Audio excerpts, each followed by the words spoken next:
Captain Controversy is here. The James Whale Show on Talk Radio. We'll get you talking.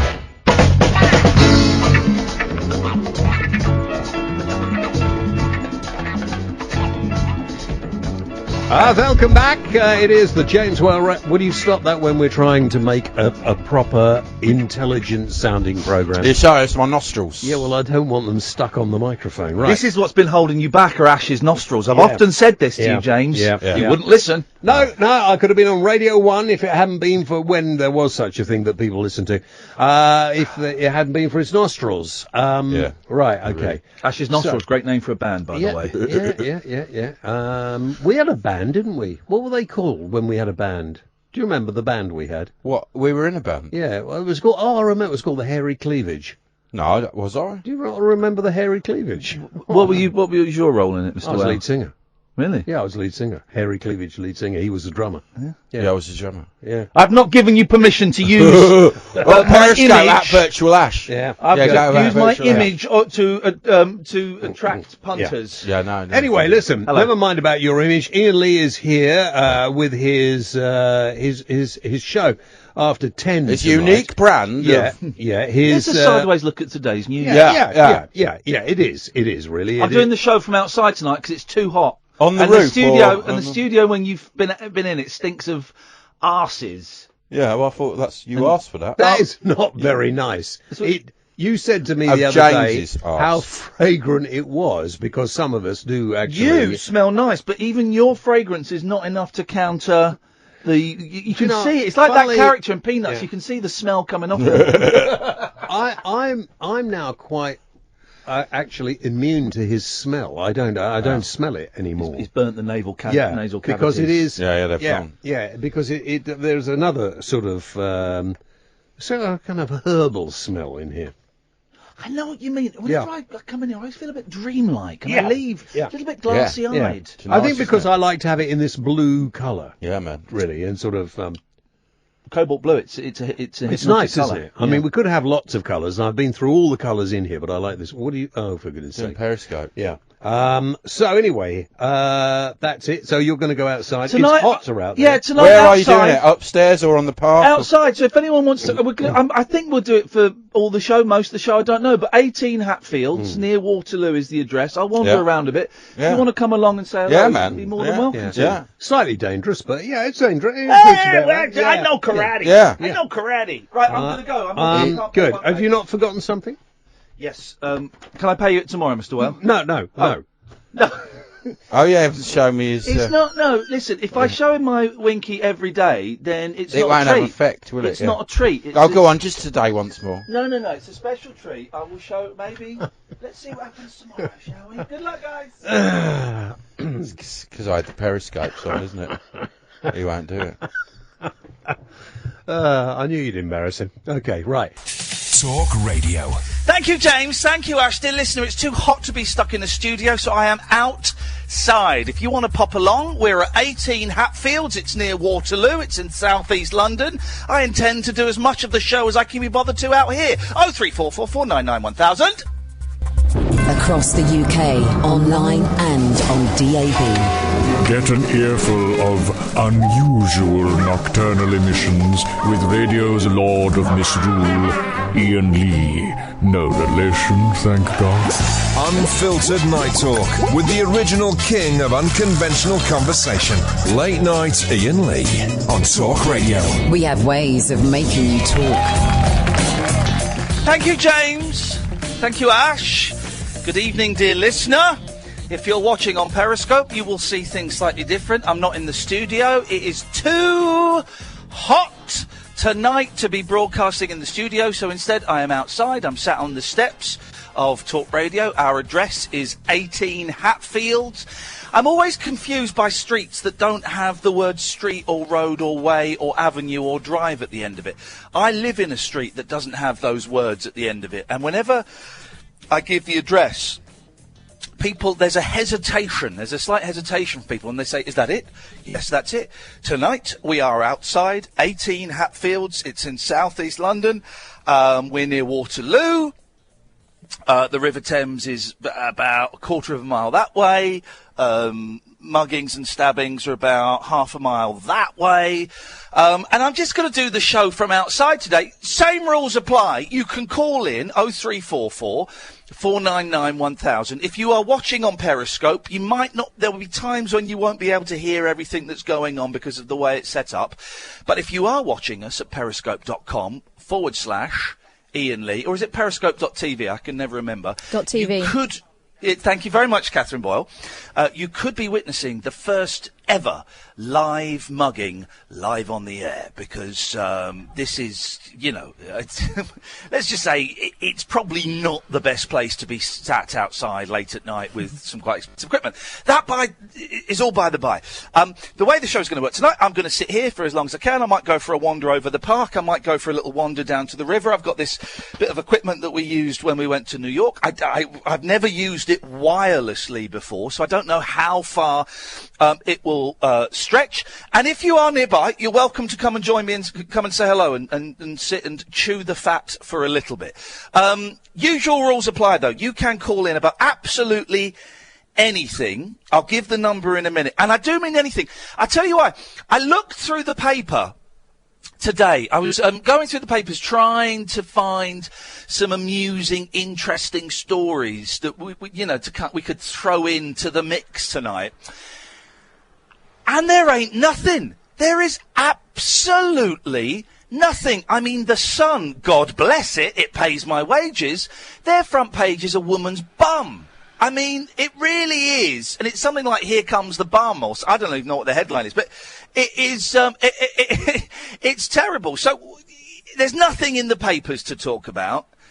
It's too hot to really be bothered about doing a show and about ringing a show. So I guess we're just going to do a hot, slow, lazy show. The phone number, and we call you back, guys. So for most of you, it will be free. For some of you, it'll be pennies, but we call you back. The phone number is 0344 499 1000. 0344 499 1000. And Catherine is in the studio, Catherine. I am, and do you know what? Nikki's on the phone already. Do you want to have a quick word? Yeah, I'd love to. Hello, Nikki. Hi, Ian. Hey, Nikki, how you doing, man? You all right? I'm not too bad. Yeah, good, I'm thanks. looking at you right now. Hello, Nikki. Isn't it hot? Hey, there's some... Oh, it's Nikki's here! Put your phone down, flipping heck! Put your phone down. Right, you're going to get headphones. Hang on a second. Sorry, Periscopers, you won't be able to listen. Put this on, man. Put it on that way round, and then fold that. Hey, Nikki, come and sit down. Come on. This is going to be intimate. Come and sit down. Where's my microphone? There we are. How you doing, man? You all right? Not too bad, not too bad. Hang on a minute. I need to turn you on. I need to do that. Now say something. Hello. There we go. Okay. How you doing? Now, Nikki, do you live near here? Literally 2 streets away. Really? Yeah. This is quite a posh area, isn't it? It is the sort of South Bank side of it. Is, Yeah. Yeah. How long you live round here? Since 1994. Wowzers. Most of my life. He means that. He's a young man. He is a very young man. Can you guess my age? I can't do it face to face. No. Oh, yes, I can. You're 25. Very close, 24. There we go. I have a 2-year window that I'm always happy to accept. How are you finding this heat, man? It's unbearable. It's horrible, isn't it? Horrible. Literally, where my bedroom is in my house is on the side of the sun. Yeah. So it gets it's horrible. Sorry. They are saying, now you won't, I don't remember this, but I was 3, because I'm a very old man, but they are saying today is the hottest June day since 1976. Now, 1976 was the hottest summer, like, ever. So, whereas we've had, like, 3 days that are quite hot, and this is a particularly hot one, 1976, every day in 1976 was hot. Right. And I think there might have been strikes as well, so I imagine it was quite a stinky time. Yeah, just like now. Yeah, well, London smells all right. I mean, if you go down that way towards the Cut, it gets a little bit fresher because there's lots of different restaurants. Yeah. It's quite nice What do you? Actually, I'm getting a whiff of it. We're by the bins. What do you do? What's your life? Well, I go to work. Basically, I live my life on a straight line. Wake up, go to work, come home, watch TV, listen to you. What do you do for a living, if you don't mind me asking? Printing. Okay. Work for a printing company. Do you enjoy that? No. not at all. Really? How come you've ended up doing that? I've sort of followed my dad into work, really, because I did admin for a few years, and then I fell out of that for one reason or another. But I got a temp job at my dad's firm, which is printing, which gave me the experience, I guess, to get the job where I am now. Yeah. But you don't dig it at all? No, but I've always been one of these people that's, like, I've never had an answer to the question, what do you want to do with your life? Like, so I just do whatever. It's isn't it funny? Because that's such a question that is asked so often. You know, I've got 2 little boys, and recently we've started this. So, what do you want to be when you grow up? Yeah. It's kind of the simplified version of it. And I don't think I've ever met anyone who didn't have a definite answer of where that wanted to be. Doesn't mean that answer won't come at a later date. Maybe you've just not found the thing. I'm hoping it will come one day, but it's been 24 years so far. Well, you say that, but I'm going to sound like an old fart, but I'm 20 years older than you. When I was 24, I was lost. You know, I got very lucky when I was 25 and got a job that I wanted to do. But when I was 24, I could see all my options closing down, and I was skint, and I was living back at my mum's, and I was in debt, and I was tired of pursuing this dream of being an actor, you know. So it might, something will happen. But it might happen tomorrow. It might not happen for another 20 years. Right. That's the thing. Just hang in there. But you're all right, though. Are you okay? Because it can be soul destroying doing a job you don't want to do. I'm all right. I actually have a pretty good life. You know, I've got a girlfriend, good family. You know, so I can get by all right. Okay. I'm not like depressed or anything. Okay, like that. well that's cool. That's as long as you're well and you're healthy and stuff. Just what interests you? What apart from listening to the radio and listening to this rubbish, what interests you? Films. Yeah. Yeah. I quite like writing, but I don't do it a lot. Yeah. Not much really. Last good film you saw? Oh. I can't even remember the last film I saw. Do you remember we actually talked about Get Out off air? Oh, yeah, we did. It was you. Yeah, I do remember that. That was a great film. Yeah, it might have been that, really. What was the last film I saw? Wonder Woman. I quite enjoyed Wonder Woman. It was all right. I thought it dragged on a bit. It's too long. Yeah. Films now, when I was a kid, films were 88 minutes. If it was 90 minutes, that was a long film. Yeah. But now they've got to be like 2.25 hours. In excess, yeah. And it's too long. If you can tell a story in 90 minutes, tell the story in 90 minutes. Yeah. There's no problem with that. Yeah. Evening. Everybody's leaving work tonight. See you later. Yeah, if you can tell a story, I enjoyed Wonder Woman. I thought it was too long. I thought it was good seeing a female strong. Hey, Ash, you're right. Yeah, Nicky's come down to say hello. Here you go, Ash. You got to talk into this my sweaty headset. All right, man. What's going on? What are you doing outside? It's good, isn't it? It's like at school when you used to go outside. I have to almost kiss you to be heard. Yeah, that's romantic, isn't it? I mean, you show me your things, now you're kissing me, and it's like, it's a beautiful moment, man. We're on telly as well. Yeah. You going home? Yeah, just going home, man. Go on then. Yeah, you have a good night. I'm going to listen, yeah. See you later, brother. Cheers, Ash. I know what you're saying about you don't know what you're going to do. Yeah. Yeah. You just... I ended up here. Something might happen. Something will happen. Oh. Thanks, Ash. See you later, man. Jesus. What's wisdom? I forgot about the Periscope. Yeah, we're on Periscope, by the way, periscope.tv/Iain Lee if you want to come and watch us. You'll hear bits of the show, you'll not hear other bits of the show. Kath, have we got any callers? Yeah, we have. Do you want me to get Paul and Stoke Poges up for you? Exactly. Have we got any other callers? No, that's why I thought maybe Nicky could chat for a bit longer. I'll get him if you want. Yeah, get him up. Go on. 0344 499 1000 is the telephone number. I'm going to be sat on the steps. I'm going to go over to the park in a little bit, which means I'll have to turn the Periscope off. I might go for a walk down by the river. But I don't really know if this equipment will work over there. I think it might do. We'll see what happens. Am I right, Nicky? I think today is the longest day of the year. I saw that on Twitter today. It must be true. Yeah. If it was on Twitter, of course, the source of all knowledge. I have become very sad now because if I hear there's been a terrorist attack. Or if I hear a bit of news, I go to Twitter first now. Yeah. I've started doing that in the last few weeks. It's kind of, for me, it's I want to see the reaction. Yeah. I don't know why. Yeah. It's kind of like a craving just to see what people are It's saying. weird, isn't it? Yeah, but if I want actual news, I'll go to like the Guardian or whatever. But it's more of a reaction thing, Twitter. Yeah, and also it's news in the way that I guess we've been programmed for it now. It's in like just really short sound bites, and you get a burst of news. Anyway, listen, if you want to come down, I'm going to be here wandering around. I'll be the lanky idiot who's carrying a stupid big box. 0344 499 1000 is the phone number. Holly, let's take a quick break, please. Unmissable late night radio with the original king of unconventional conversation. Make contact with Iain. Late night Iain Lee on Talk Radio. We'll get you talking. Thank you very much indeed. Good evening, dear listener. This is Late Nights with Iain Lee on Talk Radio. If you want to take pictures and stuff, Nikki, you're welcome to. We're doing the show outside tonight because it's too hot. It's too hot. So I'm not staying in the studio, although, to be honest, it's probably a little bit cooler.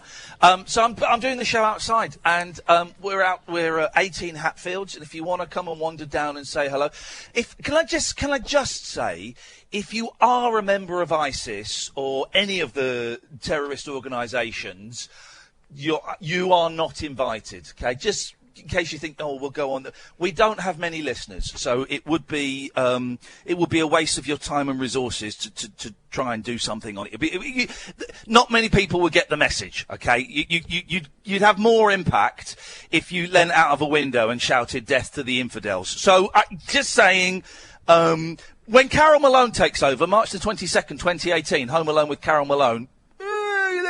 But now, hardly anyone's listening. If you want to pop down, though, and you're not a member of any terrorist organisation, Christian, fundamentalist, Islamic extremist, anything like that, you're very welcome.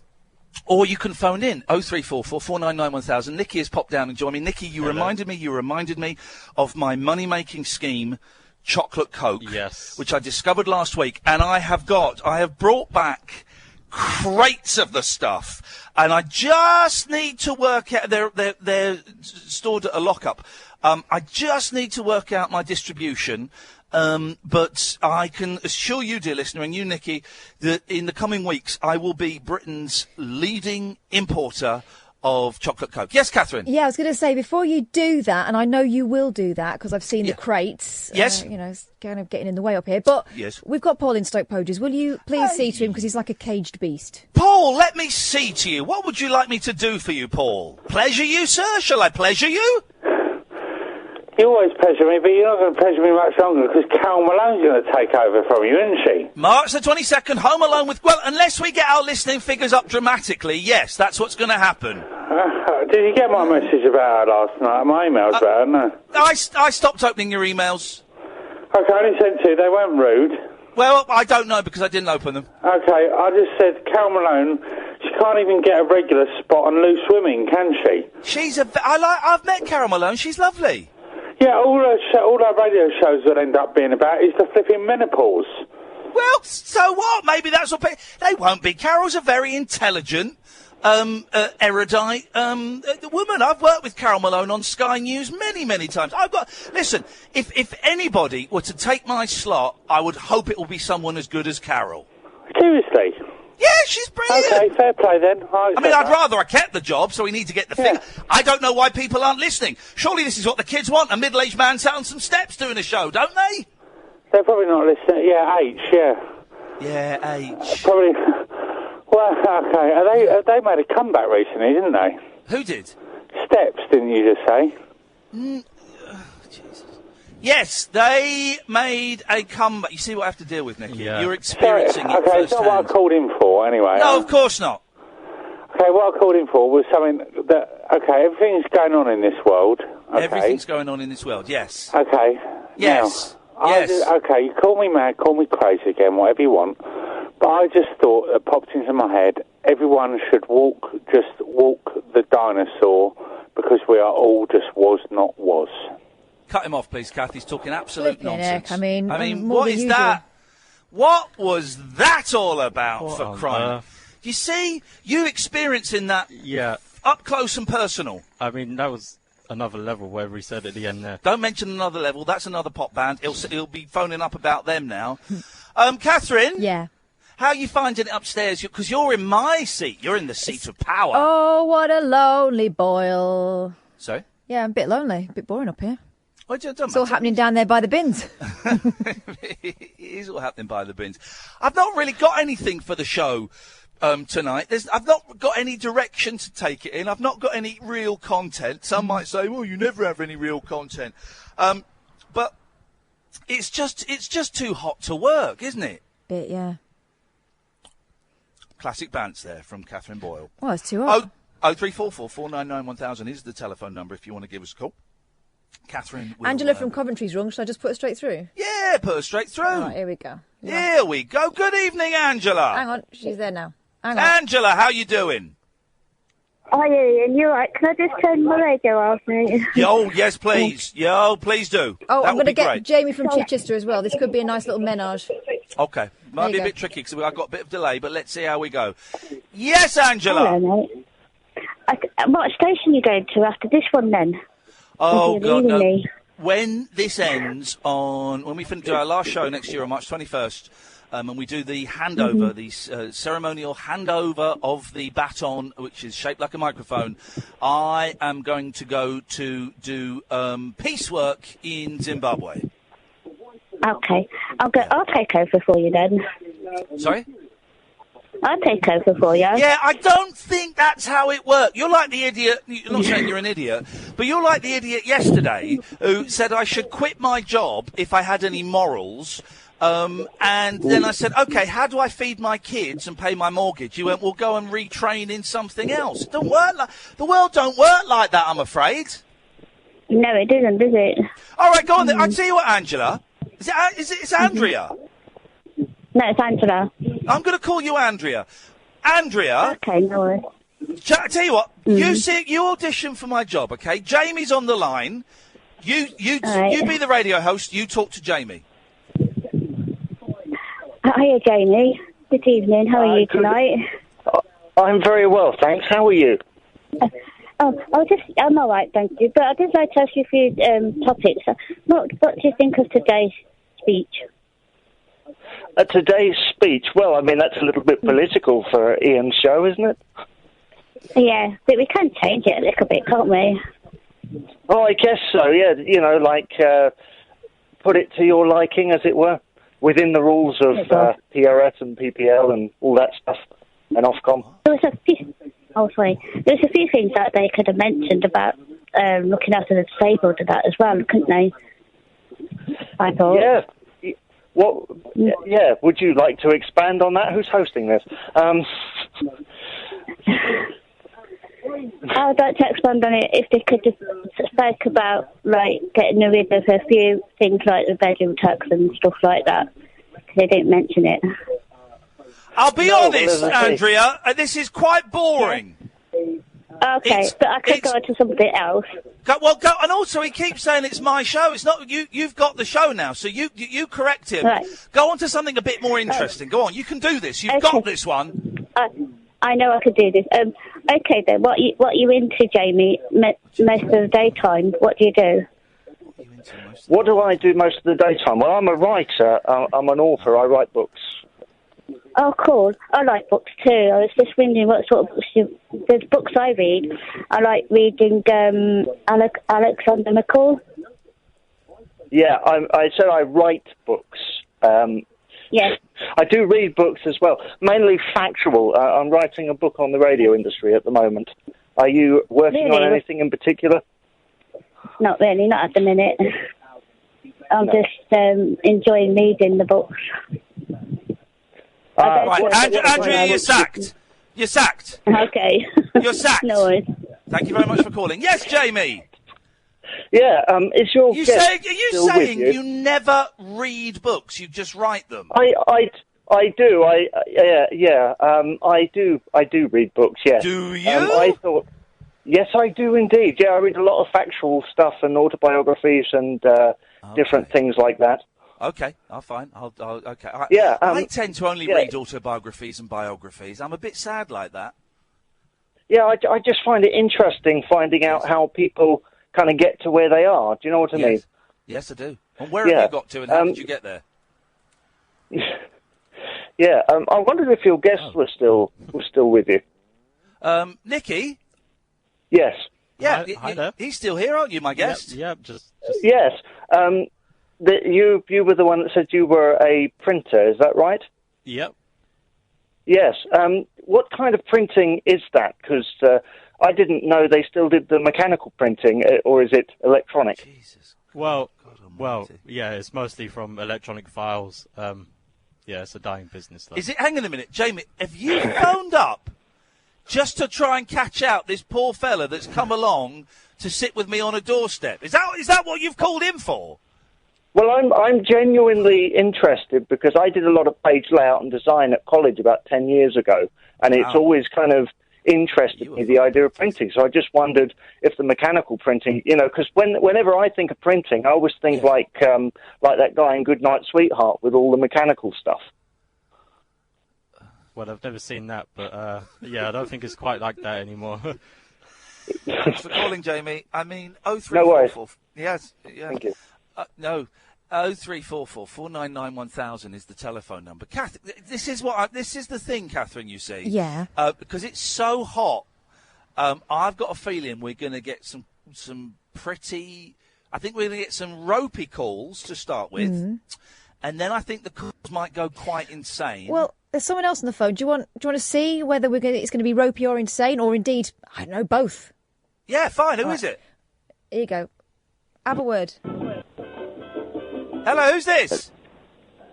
Good evening, it's Hugo Peters here, Bon Vivant, raconteur, homme du monde, boogaloo music aficionado, some may say the Ernest Hemingway of the noughties. Good evening. It comes to something when the most sensible call of the evening is Hugo Peters. Why, thank you very much. It's the kindest thing you've said to me for a very long time. I know it is, but it was also an insult. Was it? Yeah, well, it was. I'm not going to look too far into that. It was an iron fist in a velvet glove. Kinky. What you got for us, Hugo? Anyway, the reason why I'm phoning up is because I was in a coffee establishment, well known. Don't want to give it a mention because Starbucks. Not that one. Anyway, Costa? so I was in one. Costa. I was in a coffee establishment. I'm trying to help you out here. Cafe You don't Nero. want me to finger one of them, do you? Sorry? You don't want me to finger one of the coffee establishments. Well, okay, now carry on then. Right, okay. So I was in one of them, and yes. the person behind the counter, known as a barista, I believe, barista or something like that, decided to... the coffee guy decided... Yeah. This is very important. This is an important thing. We'll get to it.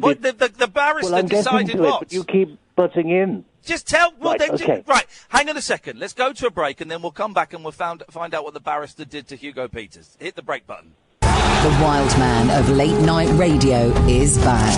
Iain Lee on talkRADIO. We have ways of making you talk. Thank you very much, dear listener. 0344 499 1000. Late nights with Iain Lee. We're outside tonight. We're going to go for a little walk in a bit. If you want to join us, you can do. We're outside 18 Hatfields because it's too bloody hot. How are you coping with the heat at home? Got the windows open? Got the fan on? Have you got ice cubes around your testicles? Nikki has joined me. Hello. Nikki hasn't got... Well, maybe you have got an ice pack around your testicles. Not right now. Okay. Would be cooling, wouldn't it? Yeah, it would. When I get a migraine, and here's the thing that people find disturbing. When I get a migraine, one of the things I have to do is I have to expose my testicles. Right. And I think I'm getting a migraine now. I'm joking. But that's one of the things, because it cools me down. Hugo, do you understand what I'm saying? The testicles, if you cool the testicles, you cool the man. Sorry, what, are you talking about testicles? Yes. What's that music in the background? Is it Boogaloo? It's Ricardo Ray. Who? Ricardo. It's a bit of Jala Boogaloo. Jala Boogaloo. Okay. You know, I'm a you're going to talk to me about aficionado. You're going to talk to me about your lawyer's testicles. No. I was talking about a barista, a coffee guy in one of those coffee his testicles. shops. And I was in the queue, and I did. Yes. He did not. He did not do anything with his testicles. I hope he did not. That's not anyway, a story. This man... You went and ordered a coffee, and a man didn't do anything with his testicles. well, not that I saw. He might have been playing pocket billiards. A one-handed barista pouring coffee with one hand. Yeah, you're live. Hang on a second. I don't want to shout. I don't want to wake your baby. There's a beautiful. Oh, look at that. Adorable. How old? 4 weeks. Hugo, there's a proper 4-week-old. Is it a little girl? Oh, hello, darling. Look at you. I've got boys. Is this your first? I've got boys who are 5 and 7, and you forget how tiny they are. Oh, look at you. You can't even hold your head up. You're up very late.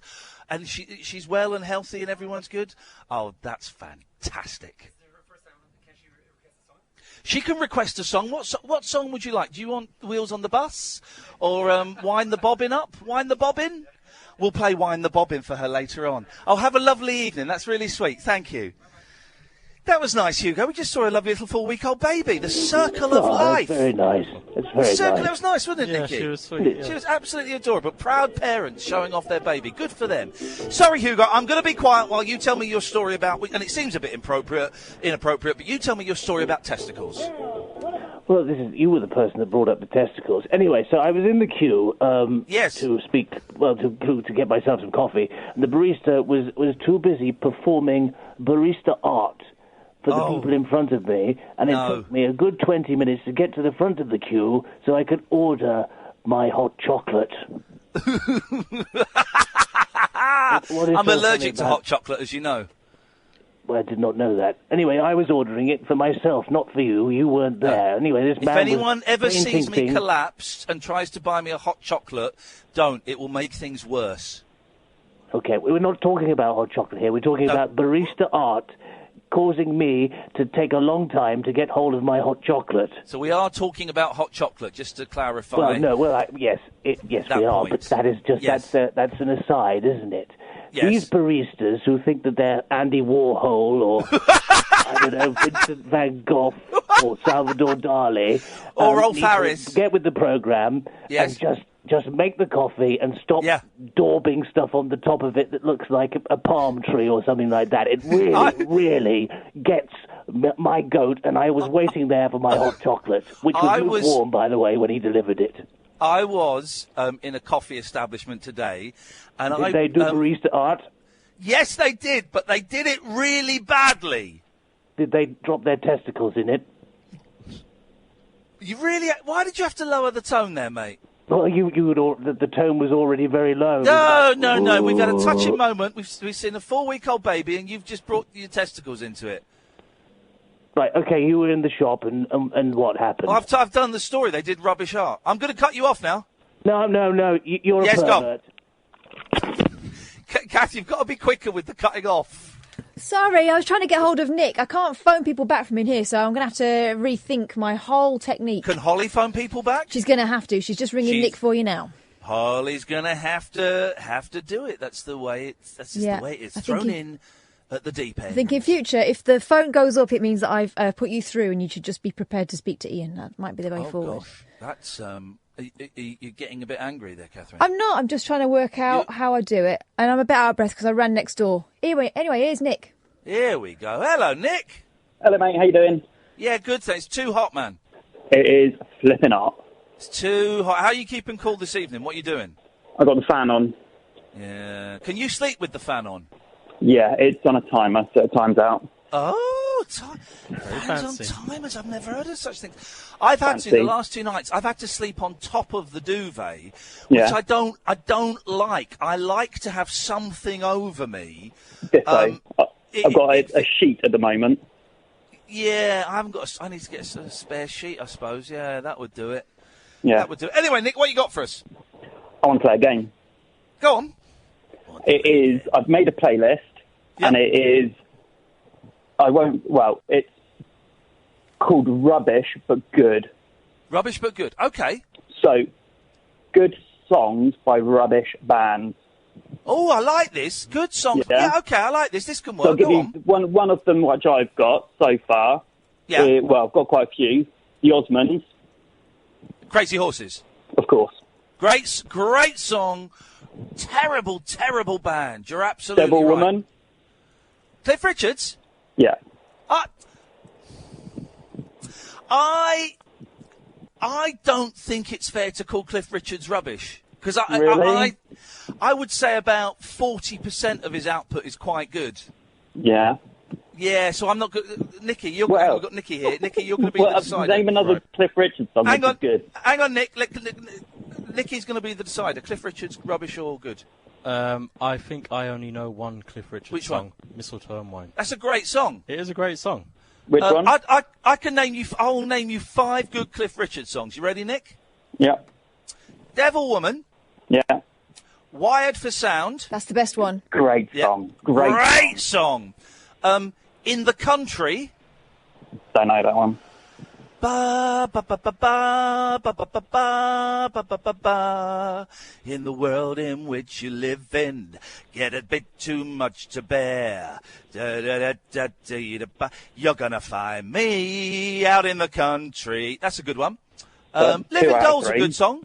Living Doll's a good song. Yeah, not really. And Bachelor Boy. Yeah. That's a great song. Beautiful. So we can't include Cliff Richards. Okay, go on, next one. You're going to disagree with me, but I'm going to say it anyways. Yeah. Idea. Huh? Bee Gees. Oh. No, I'll give you that. The Bee Gees, I think... Idea is an amazing song, but everything Idea's else by great. them is pony.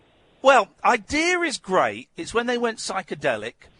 I've got a real soft spot for I Just Got to Get a Message to Her, I Started a Joke, and New York Mining Disaster. I think those 3 songs, I think they came one after another. I think they're wonderful, weird 60s pop songs. But generally, yes, the Bee Gees are rubbish. Yeah, but I agree. The early stuff wasn't as disco, and it was pretty out there. I'm trying to think. I remember liking a song by U2 once.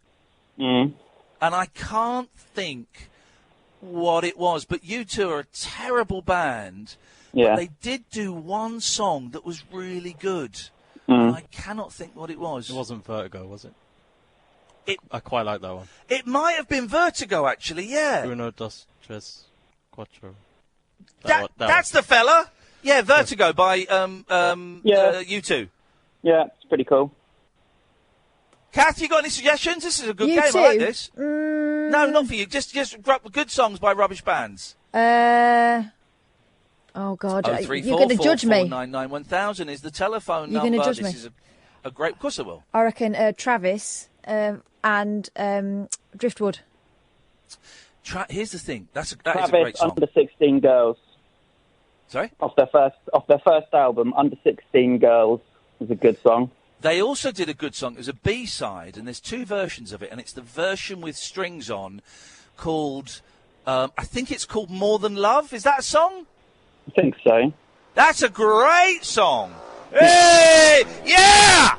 Whoa! Did you see that guy on the motorbike, Yeah, Nicky? we hear that going up and down literally every night. I'm thinking of getting a scooter. Yeah? I think I might get What kind of scooter? Like a... Well, not yet. little One ones? that's got an engine, not one that you push. No, not like a razor scooter. No. Sorry? Yeah, well... That's the one. Yeah, like one that I could get for about £1,000. I think that's probably about my budget. Well, Nick, thank you for that. Excellent call. 0344 499 1000 is the phone number. If you want to play that, if you want to call in with something else, you can do. Holly, let's take a break. The radio show for people who know the best part of the day is the night. Late Night Iain Lee on Talk Radio. We have ways of making you talk. No. Here's the thing, Nicky. Joined by Nicky, we're sat on the steps outside. After 11, I'm going to go for a little walk down to the river and see how far we can go. Here's the thing, Nicky, that you need to learn. When you're doing a radio show, there will be people on Periscope that will go, I'm bored. Yeah. People on Twitter go, I'm bored. Some people are never satisfied. Some people are just never satisfied. Thank you to the person who called me sweet, though. Yeah, someone called you sweet. I didn't see who it was. It was Heidi. Could have been one of the... Sorry? It was Heidi. Heidi! Thank you, Heidi. Heidi said it, so that's exciting. 0344 499 1000 is the telephone number if you want to give us a call. Evening, fellas. Have we got any callers? Yeah, you Catalina? have. You got Stephen. Hey, Stephen. Hi, Ian. Hi. So, right. I wanted to cheer myself up a bit because I don't want to be a downer, but I had some bad news. A young friend passed away up in the north of England. Oh, I'm sorry to hear that, man. She was very brave, had a lot of courage in her early 20s, and she died of COPD, where the lungs basically collapse on you, I'm not familiar with COPD, but it sounds absolutely horrific. She would have wanted me not to be so mopey because she used to listen to me ringing up talk, and I was a regular on James, and she always used to listen and pass me text messages after I'd been on, and I know that she wouldn't want me to be sort of sombre and gloomy, and that she'd rather me be as bouncy as possible and come back with a smile on my face, so if you could bear with me, because I'm a little bit upset, obviously. Yeah. But, did she pass away today? A few days ago. I'm sorry to hear that, man. That's very, very sad. Thank you. What can we do to cheer you up? Well, actually, I had two questions for you and your guest, Nikki, and maybe even... I love the way that Nikki's been promoted to a guest now. You're a guest. Yeah, that's good. I like it. He's almost like your Ash in a sort of way, isn't he? Kind of. Well, but a lot cleaner. Lovely. More hygienic. I could ask you to guess a couple of things. One would be easy for you because you know a lot about pop music, and the other one, the other question was to do about the radio station. But see which you could guess. First of all, which pop song did Paul McCartney say was the best pop song ever written? I mean, I know the answer immediately. Do you want me to play with your bit, or shall I just come out and say God only knows? Yes, you've got it. Right. Thank you very much indeed, yes. And then the radio one, it may be a little bit harder for you, Ian, because this is the Talk family, so I'm not necessarily saying Talk Radio, but can you guess, I'll give you a few questions. A member of staff at Talk once lived about 600 yards from me. I'm in Hertfordshire, Welwyn Garden City. So, current member of... you mean the current member of Talk Radio or Talk Sport? Well, mainly the other stations under the Talk umbrella rather than Talk Radio. But I think we might have done a bit on Talk Radio. Oh, I don't have a clue. I don't listen to Talk Sport. It's rubbish. It's all sport. It's all blokes talking about boobs and white van men and sport. Why would I listen to that rubbish? Terrible station. Awful presenters, awful premise, terrible station. So I don't know the answer. Well, do you want a clue? That might give it away. Is it someone connected with sports? Not particularly. He's a bit like Catherine's role. What, you mean a boss? Yeah. Yes. He's a sexy boss. He's a sexy boss? Sorry? Okay, yeah, go on. No, so, he's like Catherine. He holds a high position of authority within the Talk family in Hatfield, If I give you a clue, you may get it in one. I bet he won't. I bet I won't, because I don't listen to that station. It's terrible. When I bought my new car, it was 2 years ago, that was one of the preset stations, and the first thing I did was read the instruction manual to work out how to delete Talk Sport. Why? I will not get it, but let's have a clue. Terrible station. Right. I think he's probably the only member of staff who's allowed to bring a dog into the premises. It's the blind man. Well, yeah. Okay, so he no longer works there, so awkward. You don't know his name. I know his name. Do you want his name? Well, yeah. Sean Dilley. Sean Dilley had a 10-foot willy. He showed it to the girl next door. She thought it was a snake and hit it with a rake, and now it's only 5'4". And he gave me a very good compliment when I met him once because he's a nice. I do know the gentleman. I've met him. I've met him several times. He's a very, very nice guy. Yeah, and I can't do it now, but at the time I gave an impression of Graham Beecroft, who you would know because he's literally no idea what you're talking about now. But no, because Graham Beecroft is a commentator on TalkSport. Stop talking about that terrible station where idiots work. Ian. Sorry, yeah. Pat's on the other line. Do you want me to drop Steve? Oh, yeah. Well, no, Steve's grieving. Steving. So I don't want to cut someone off who's grieving. Okay. Or Steving. Well, if he stops talking about people we don't know. Please tell him to stop talking about Talk Sport. No, I'll explain to you then. No, but it was just a compliment because there's a fellow called Beaky who's got a sort of mid... No, cut him off. Okay, yeah, exactly. I mean, he was... accent. Yep. And I can't really do that, but... No? He's gone. What a shame. Thank you. Jeez, I mean, listen, guys, here's the thing, right? We use the same office space as TalkSport, but trust me, those guys have not got the entire TalkSport team, and there's about 50 people. They haven't got 3 brain cells to share amongst each other. I came in tonight. Do you know what they were doing? They had Jason Cundy stood there topless, and they were seeing who could spit closest to his left nipple. It was unbelievable. They were flobbing these lurgies at him, seeing who could spit. Yesterday, they were seeing who could wee highest against the wall. That's what we're talking about. And they gave those guys a radio station? You gotta be kidding me. Good evening, Pat. Hi, Ian, I'm on my way. I'm in the taxi. No. Hello? No, hello? Listen, hello? Listen, I'm on my way. I'll be probably about 45. How much is it to get there? To Hatfield. Hatfield. 55 quid, mate. 55. 50. I've got 20 quid on me. Well, that's not enough, is it, mate? Could you pay for the rest, Ian? I'm afraid I'm not allowed to carry cash on me like the Queen. I'm a celebrity.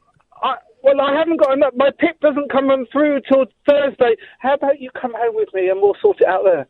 What? Get out. What? Get out. Sorry. Well, I don't know where... Just get out, mate. Sorry.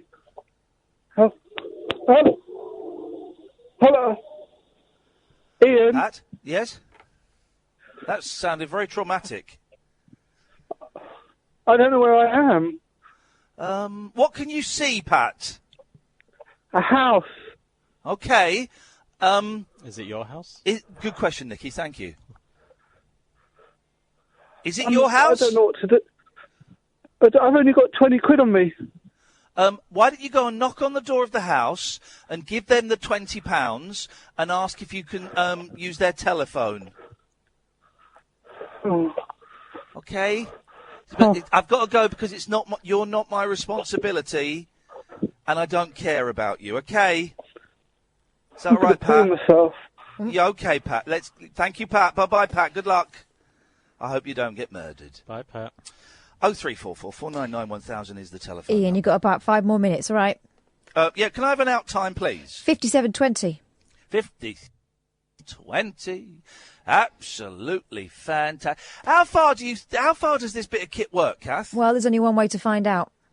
There is. I think during the news, I'm going to go for a little wander down the river, and we'll have a little test.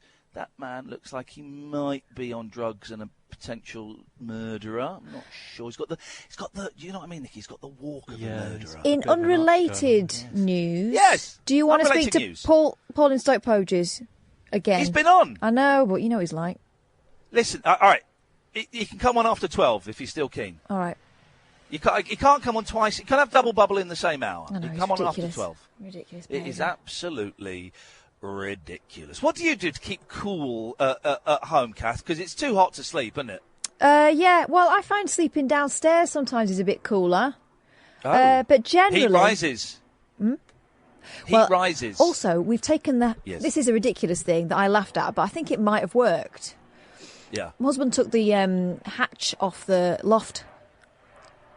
Sorry? Yeah, apparently all the heat goes up through the hole, but I don't know. Mate. What? All the ghosts will get down into the house. What? Yeah, of course. You don't take all the ghosts will come down. Does that mean monsters? I'll get the willies? You might get the willies right up you tonight. Imagine that. It'd be terrible. Awful, absolutely. Isn't it? It'd be absolutely terrible. Gosh. So that makes the house cooler, doesn't it? I don't know, maybe psychosomatic. Just open all the windows, but sometimes there's just no breeze. Psychosomatic. I'm so sorry to hear that, Kath. Yeah. You can get help for that though, but only if he's willing to ask for help. Well, I don't think that's going to happen. I don't think that's going to happen. No, I don't know. Just don't wear any clothes. That's basically the idea, isn't it? Oh, Jesus. What? Put that image in my head for crying out loud. Are you not a fan of the old sleeping naked? No, God, no, I can't. No. We're not having that. Is that a you no? Can't sleep naked. That's what me and my girlfriend did. What, sleep naked? Yeah. No, Beautiful. mate. Well, you're dirty, you're filthy. Here's something. Can I ask you a personal question? Of course. Really personal. Okay. Do you shave your pubis? Oh, yes. God. Wow! This is the thing that Sam Delaney was telling me yesterday. That I was talking to James Whale about depilation, and then Sam said to me that all young men, kind of under like 28, they all shave downstairs now as part of the. So are you completely smooth? Not right now. Well, when then? At times. Special occasions, parties. It all depends on if it gets a bit too wild, I guess. But it's your pubic hair, man. Of course it's going to get wild. It's just like it to be tidy, and You've not ordered a Domino's, have you? Not me. No, the Domino's has just turned up. This is awkward. Maybe he's a listener. But why would you want tidy bush hair? I don't know. Maybe it's just obsession of self-image. I don't know. I wonder, because I do. Okay, let's 0344 499 1000. We're going to be dealing with adult themes this evening, guys. Adult themes. It's a hot, sticky evening. Just have a look downstairs. Let me know, have you shaved yourself or not? Gentlemen only. I don't care about women. I bet the cut-off point is 28. I bet there won't be anybody over 28 that does and under 28 that doesn't. Apart from James Whale. Oh, he's one of those people that's got no. You look at James Whale's arms and legs, very, very smooth, very smooth.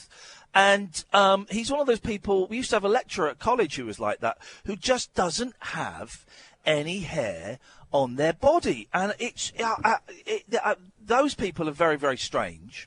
I feel sorry for them, actually. Maybe we should try and raise some money for them. But young men. I just cannot stop thinking about young men shaving their pubic hair. I'm obsessed with it at the moment. You might want to put a lid on that. So, yeah, well, no, I didn't. Shut up, man. I didn't mean it like that. What are you talking about? For goodness sakes. I mean, in terms of science. Right. In terms of science research. 0344 499 1000 is. Good evening, ladies! Hiya! Hiya! Hiya! 0344 499 1000 is the telephone number. We're going to take a walk down by the river. You're listening to Late Nights with Iain Lee on talkRADIO. talkRADIO. Dear listener, I have murdered Nicky. I am disposing of his body. I am walking towards the River Thames. Let's see how far this. Good evening, sir. Good evening, madam. Just a lovely couple out there enjoying a fag. 0344 499 1000 is the telephone number. Late Nights with Iain Lee on talkRADIO. Across the UK, online and on DAB. Take a far-out trip into the twilight zone of late-night radio with Ian Doo-Doo-Doo-Doo-Doo-Doo-Doo. Unmissable late-night radio with the original king of unconventional conversation. Make contact with Ian. Late Night Iain Lee on talkRADIO. We have ways of making you talk. Hey, this isn't working for a living. This is Iain Lee, Late Nights with Iain Lee. It's too damned hot to be inside tonight. I'm sure if you are in bed, you're struggling to sleep. Maybe you've discovered us for the first time because it's too hot. I've got a nice cool breeze. I am now on the River Thames. You won't be able to hear anything because it's just the river, but I'm on the River Thames, and I can see St Paul's Cathedral over that way. I can see. I don't really, if I'm completely honest, I don't really know the landmarks of London. I can certainly see a couple of cranes. There's the building that used to be the Spies building, but it's not the Spies building anymore. And I'm on a kind of little jetty on the South Bank, about 100 feet out into the water. And boy, oh boy, oh boy, there is a very cool breeze. Look, there's a bus over there. And probably somewhere in the distance, there's probably a taxi. I can't actually see any, but it's London. I imagine there are a few out there, maybe even one or two Ubers. Just trying to paint a picture of where I am for those. Well, you're right, Kathy. Yeah. Yeah? Just I like the picture you're painting, things you can't see, but you're imagining probably out there somewhere. I think there's a very strong chance that somewhere in the direction I'm looking, there's probably a black cab, probably an Uber. I did see a bus. I mean, if you want, I can tell you I'm seeing all this stuff. It's theatre of the mind, but I like to be honest. I can't really see a lot, and I don't know what the buildings are. There's the South Bank. Can't see Big Ben. I thought I'd be able to see Big Ben, but I can't, so can't describe that. What can you smell? I'll be honest, I can smell shit. Oh! Yeah. Can you? I can smell that. Well, yeah, because it's the River Thames. It stinks. Yeah.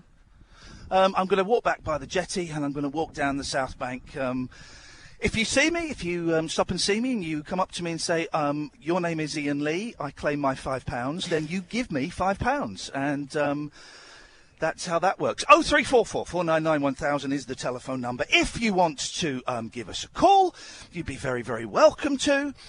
Is there anybody on the phone for me, please, Catherine Boyle? No, there isn't, I'm afraid, Iain Lee. Screw them! Well, screw them! Do you know what? I can probably give Paul Stoke Podgers a ring back if you want. No. Hang on a minute. After Was there a John, Holly?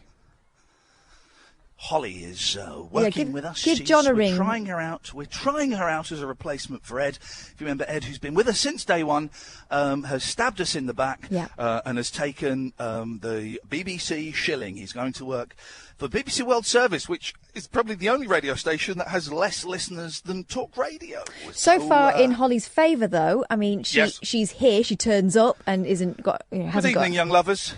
And also, she's got a full set of toenails. Always a bonus. Yeah, that's a bonus. Although I am one of those. Wow. Good evening, lovers. Lovers everywhere, walking hand in hand, sitting on the benches, enjoying a cheeky cigarette. It really is one of the most romantic sights. I don't think I will ever get over the sight of seeing a beautiful young lady and a quite ugly older man both sharing a fag. Aww. Really very special images. There's a boat travelling either east or west. I've not really got my bearings along the River Thames in the distance.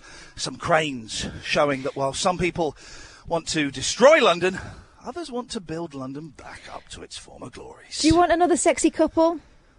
Yeah, go on. Got John on one line and Julie on the other. Double J. Give me the double J. JJ. It's JJ. Hey, John. Hey, Julie. How you doing? Hey, Julie. Hey, good, thank you. Hiya. Hiya. Hiya.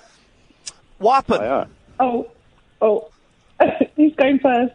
You can go first, Julie. Ladies first. Thank you. You're very welcome. I wanted to phone up to say that I was up in That Day London this afternoon, and I saw three very, very odd things, the last one of which links into male grooming.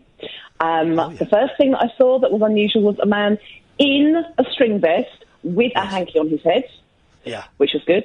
The second thing that I saw that was a bit bizarre was I don't know what the collective noun is for roller skaters on the road. A ponce. I think it's a ponce of roller skaters. A ponce.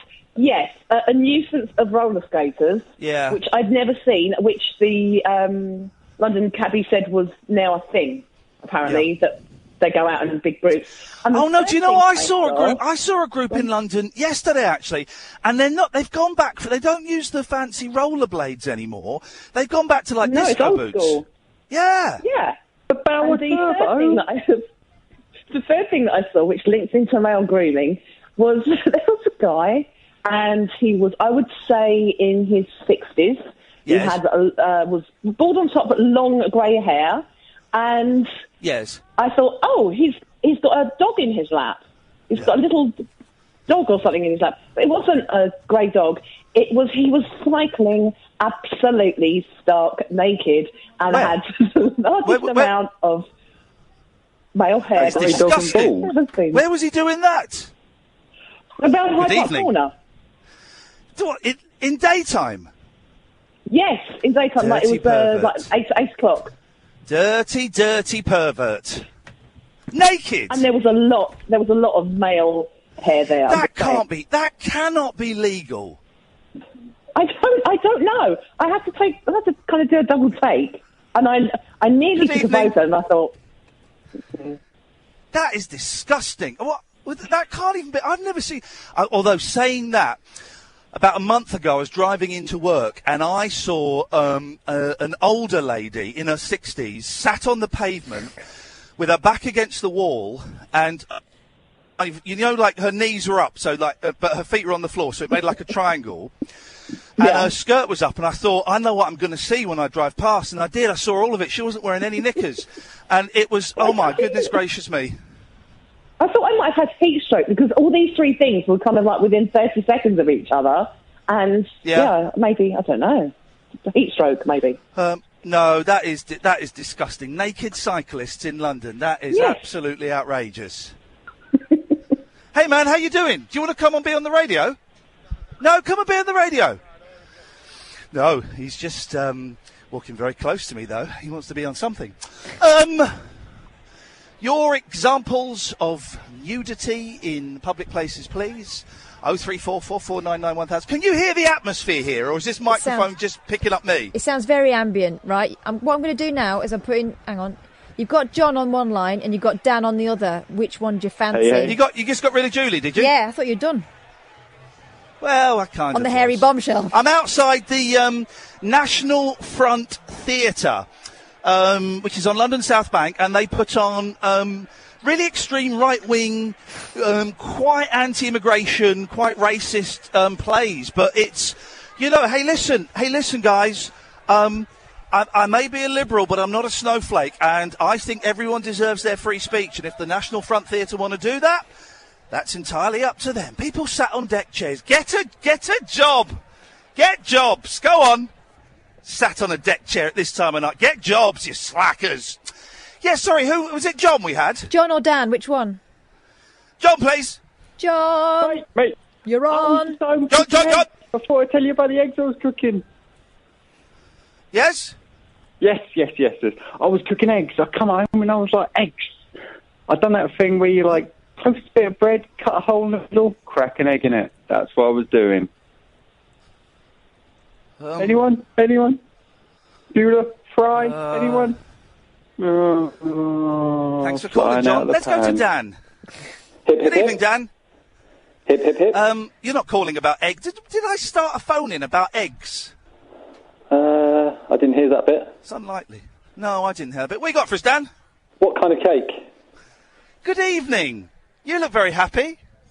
Thank you, man. I used to be on telly a long time ago. Now, where would you have known me from? You won't remember the 11 o'clock show. Son, watch your language. You're on the radio. No, but what is it, though? This is the thing. This is a radio. We're on talkRADIO now. You can't use language. Is this your boyfriend? He's got a potty mouth. This is 2017. You have to carry something like that to be on the radio.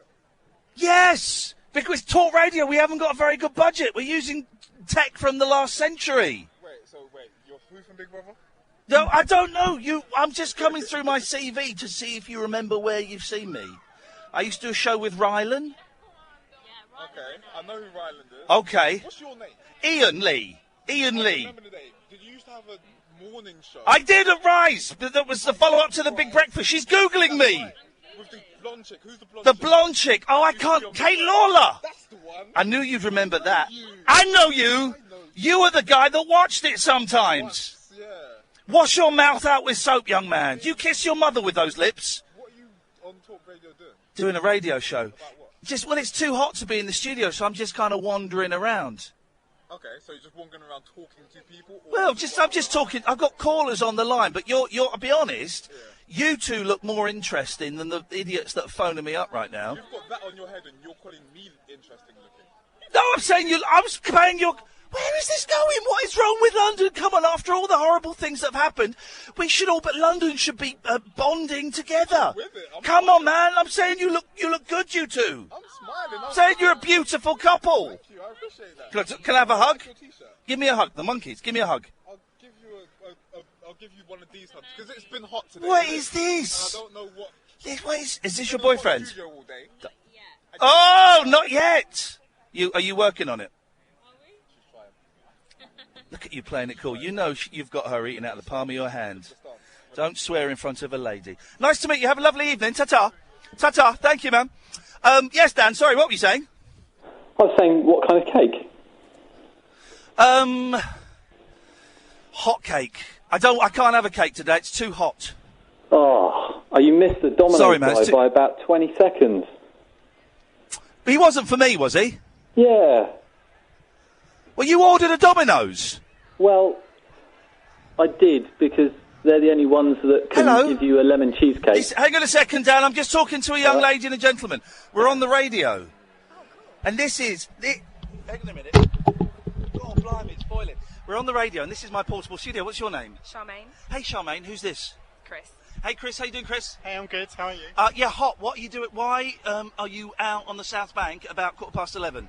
We've had a hard day at work and we're just unwinding because we have jobs and we don't sit on deck chairs all the time. What? All these people sat on deck chairs? What's that about? It's a new thing. If anyone's doing it, you should find a deck chair. I'll find a deck chair. Have a nice evening. Ta-ta. Well, there's a lot of lovely people around here. They were nicer in New York. Dan, so I do apologise. Dan, please continue. That's all right. There's something at reception if they haven't already tipped it in the bin. Oh, really? Well, did you order that for me, you muppet? I did, yeah. You were about 30 seconds gone. We saw him pull up, and then I saw him arguing with someone on the telephone. And then, when we go back, we'll get that, or Catherine can nip down and get that. Well, that's very kind of you. It's not poison, is it? No, it's from Domino's, so I didn't put on the driver's instructions, please poison Ian, so... Extra toppings, poison. Oh, Dan, well, I'm very sorry. You're very, very kind. Thank you very much. No worries. Have a good night.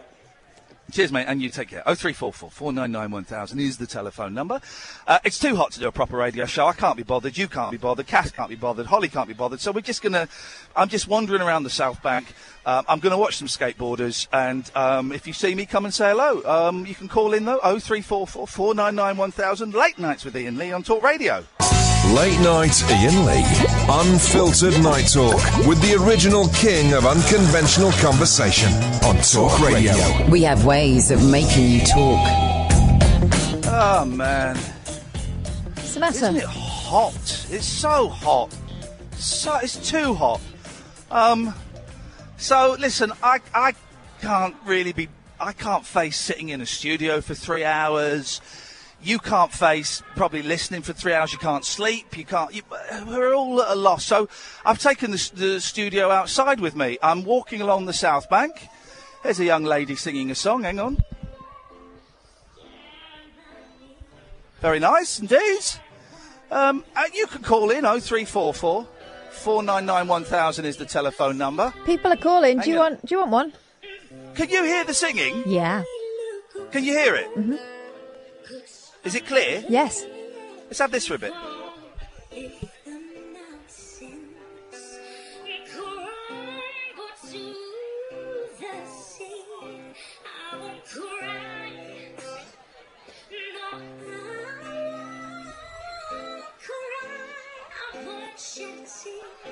Just as long as you stay by me. That was nice. That's a young lady by the name of Sammy J. If you're interested, guys. London thinks it's so clever and so full of itself. Look, there's a converted double-decker bus that's turned into a frozen yoghurt shop. Very trendy, guys. Very, very hip, guys. Very, very hip. If you see me wandering around, do come and say hello. Who have we got on the phone, Catherine? You've got a choice again. You've got Jonathan, not racist Jonathan, and you've got Tony. Let's go for Tony. Evening, Tony. Good evening, Ian. How are you doing? Good evening, Tony. I am hot, but because I'm by the river, I'm a little bit cool. There's Big Ben! Oh. Sorry. There's Big Ben. May I suggest I can see Big Ben. Hang on a minute. I'm creating atmosphere, theatre of the mind. I can see Big Ian, Ben. May I perhaps suggest a dip in attendance to maybe cool yourself down? That's all I can suggest. Well, that would probably give me rabies as well, or scabies, or any of things. There's Big Ben. I can see the House of Parliament. I can see. Shut up, Tony. I'm talking. I can see a family that have sat down because they're exhausted. I can also see if they look in front of me and above me. There, dear London, dear nationwide, dear worldwide, is the London Eye. Tony, now you may speak, sir. Well, Ian, firstly, I'd like to say I've been a big fan of yours since your days back on the 11 o'clock show. I'd like to say you probably were one of the original people that gave the now very popular Ricky Gervais his forefront in Hollywood these days. So congratulate yourself for that.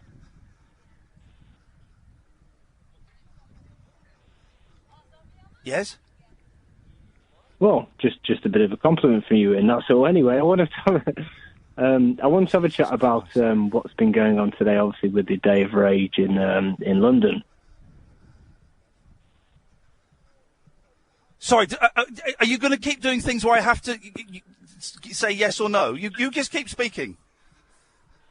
Oh, sorry, no, I was just wanting to have a conversation about what's the so-called Day of Rage today in London. It wasn't so called, Tony.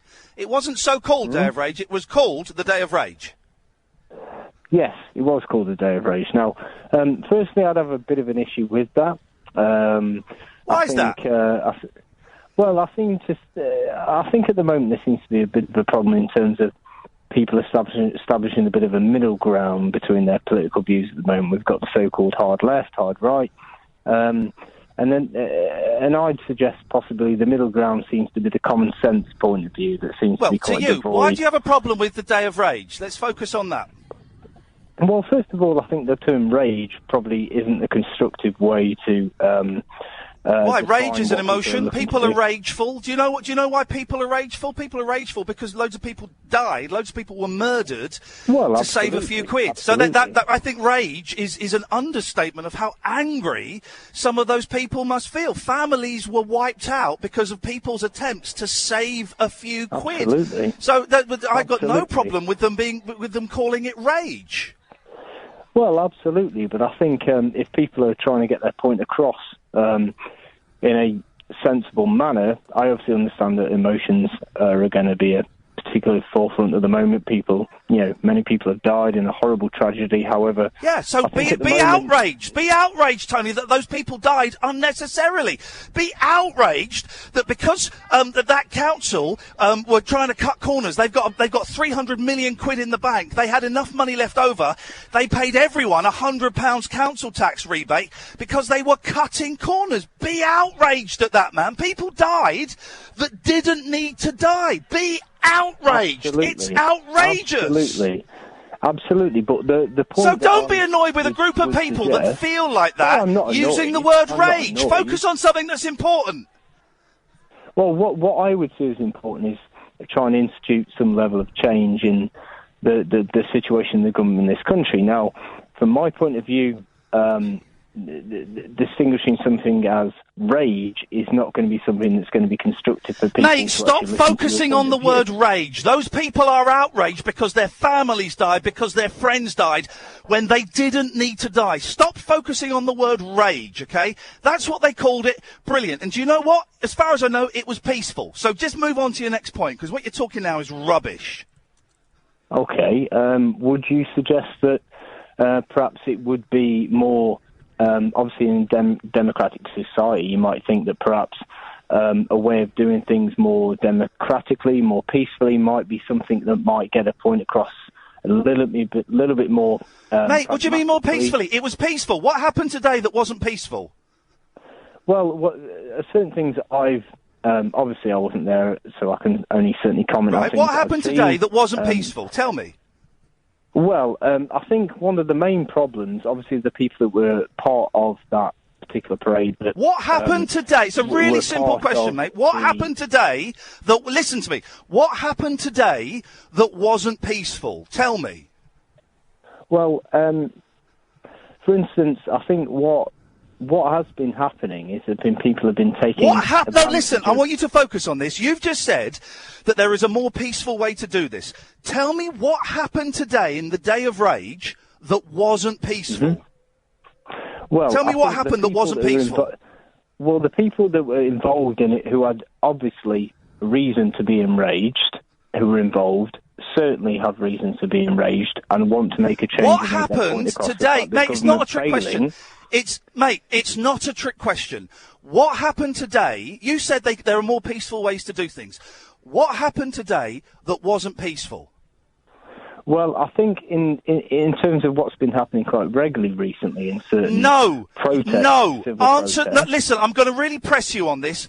You just said there must be more peaceful ways of doing what they wanted to do today. So please, this is the last time, man. Tell me one thing that happened today that wasn't peaceful. I suggest that certain people were hijacking this particular protest. You can't answer it. You can't answer it. I've asked you for an example. You've implied that there was violence, and there wasn't. Are you asking me or telling me? I'm asking you, mate. I've asked you 7 times, and you won't answer the question. Tell me one thing. I don't want to know about people that hijacked it, in your opinion. I've given you... Right, okay. Here's the question. Answer the question, right? This is the 8th time, okay? You're angry because they use the word... You're angry because they use the word rage. You said there were more peaceful ways to do what they wanted to do today. That implies that there wasn't peace today. So, one example of one thing that happened on the day of rage that wasn't peaceful. One example. There were several examples of certain individuals hijacking people with a legitimate concern about what happened. Give me one example last week of something that wasn't peaceful. In which people were using the protest to protest against the government, the fact that Labour lost the election last week, to get their point across, which was completely irrelevant to what happened last week. Maybe I'm being stupid. Maybe it's because I'm out and about and the line isn't great. You're not answering the question, and you know you're not answering the question because you're a bright bloke. You know you're not answering the question. Okay, the point I'm just merely trying to get across is that... No. Tell me one thing. Ian, listen to me. Listen to me. But take him off for a second. Take him off for a second. Dude, no one can hear you. You've just said... I'm really sorry to press this. Am I being thick here? You'll come back on. You've just implied... Sorry, I'm going under the tunnel. You've just implied that things happened that weren't peaceful today. Please, give me one example of something that happened that wasn't peaceful. Away you go. Okay, merely the point I'm trying to get across is I understand the rage that people have of what happened last week. Okay, absolutely. I don't think you do. I don't think you've got a soul. I don't think you've got a soul. I don't think you do understand the rage. You're coming on and you are lying. You're lying on the radio. I'm outraged and I wasn't involved in it. I'm outraged. You should be outraged. I'm also outraged. That your government is responsible for the deaths of those 78 people. Be outraged, man. Be outraged. Absolutely, and they were. I am outraged. And you said today wasn't peaceful, but it was peaceful. The day of rage was peaceful. Of course they should be outraged. May I ask a question then, Ian? No, because you haven't answered my question, dude. You can ask me any question once you've answered mine. I have answered the question in terms of there were people... You haven't! He hasn't answered the question! You haven't answered the question! You said today wasn't peaceful! You have not been able to give me one example of something that wasn't peaceful!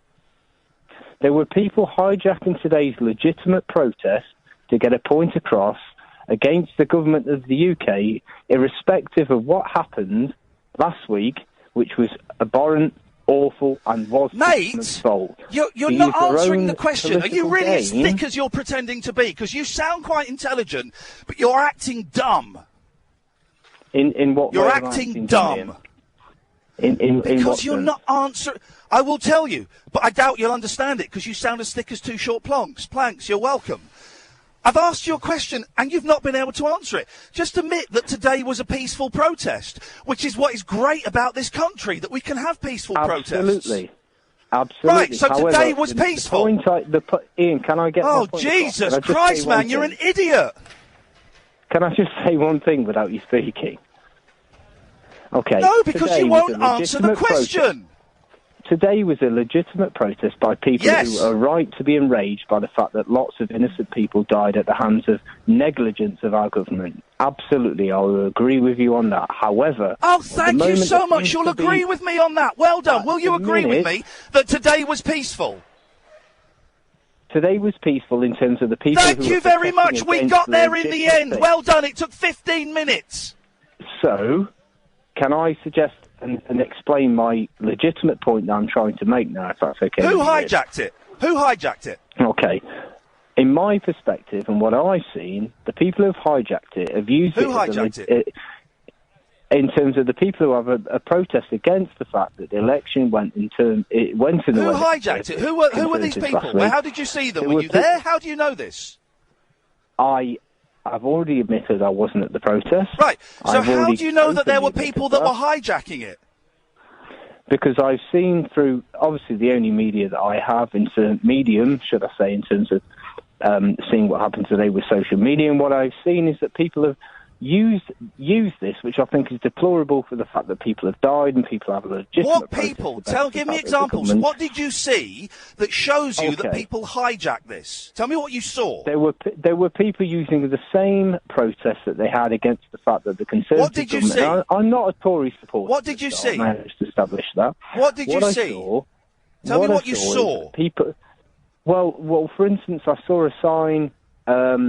that somebody was saying something along the lines of Theresa May suck your mother, which really right. So that doesn't. Hang on a minute. Hang on a minute. Save mate, grow up. Do you know what? You're an idiot. That is not in any way a hijacking of the Day of Rage. That's not hijacking. People are angry, and what you can't get right.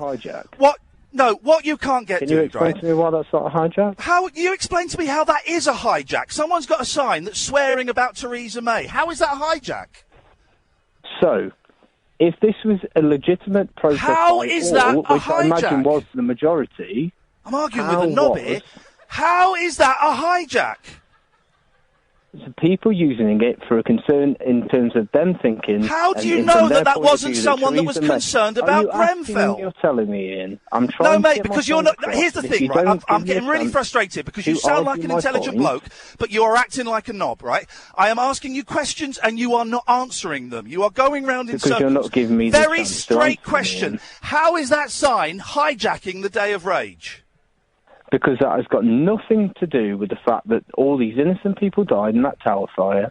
It's just quite simply somebody professing their rage against Theresa May with nothing to do with... How do you know? And may I add, I'm not... No, you can't add, because you're an idiot. How do you know that person... Ian, you're not going how do you know that person... No, mate, because I'm getting angry now. I'm angry because my government is responsible for the deaths of those poor souls, right?